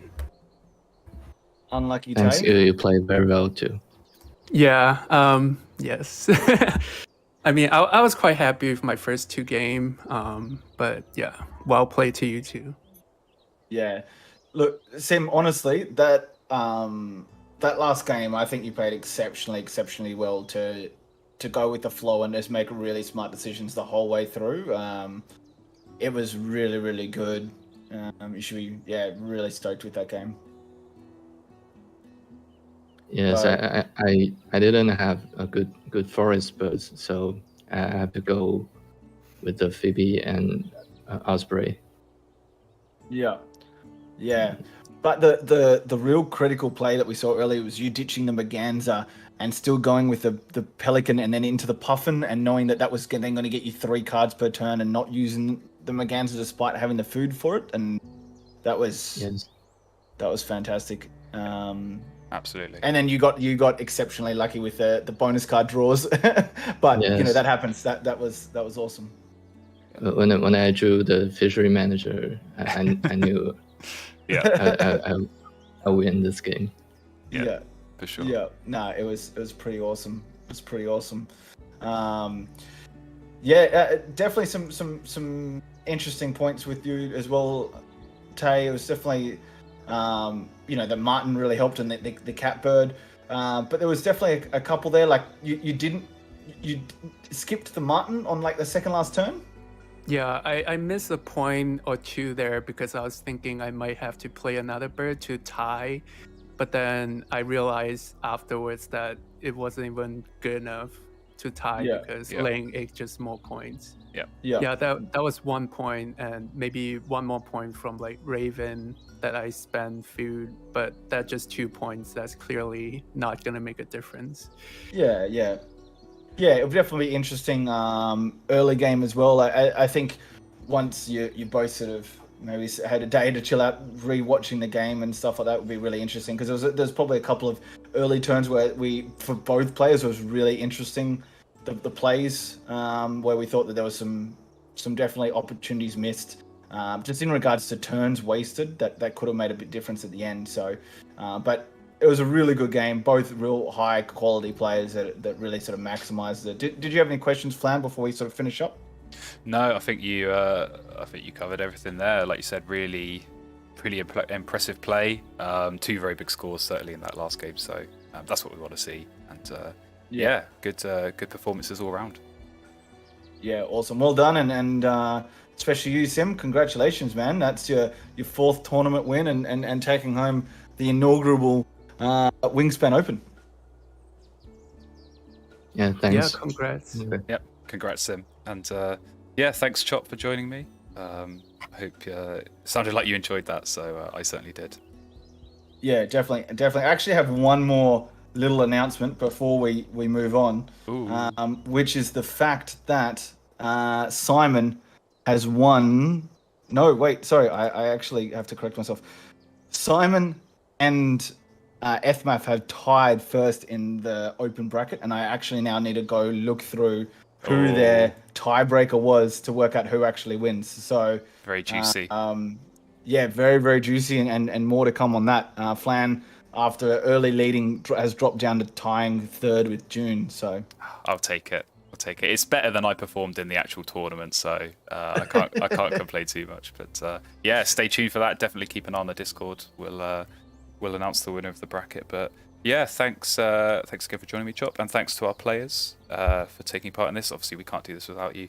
And yeah, thanks as well to everyone who was tuned in at home. Hopefully you enjoyed this game. I certainly did.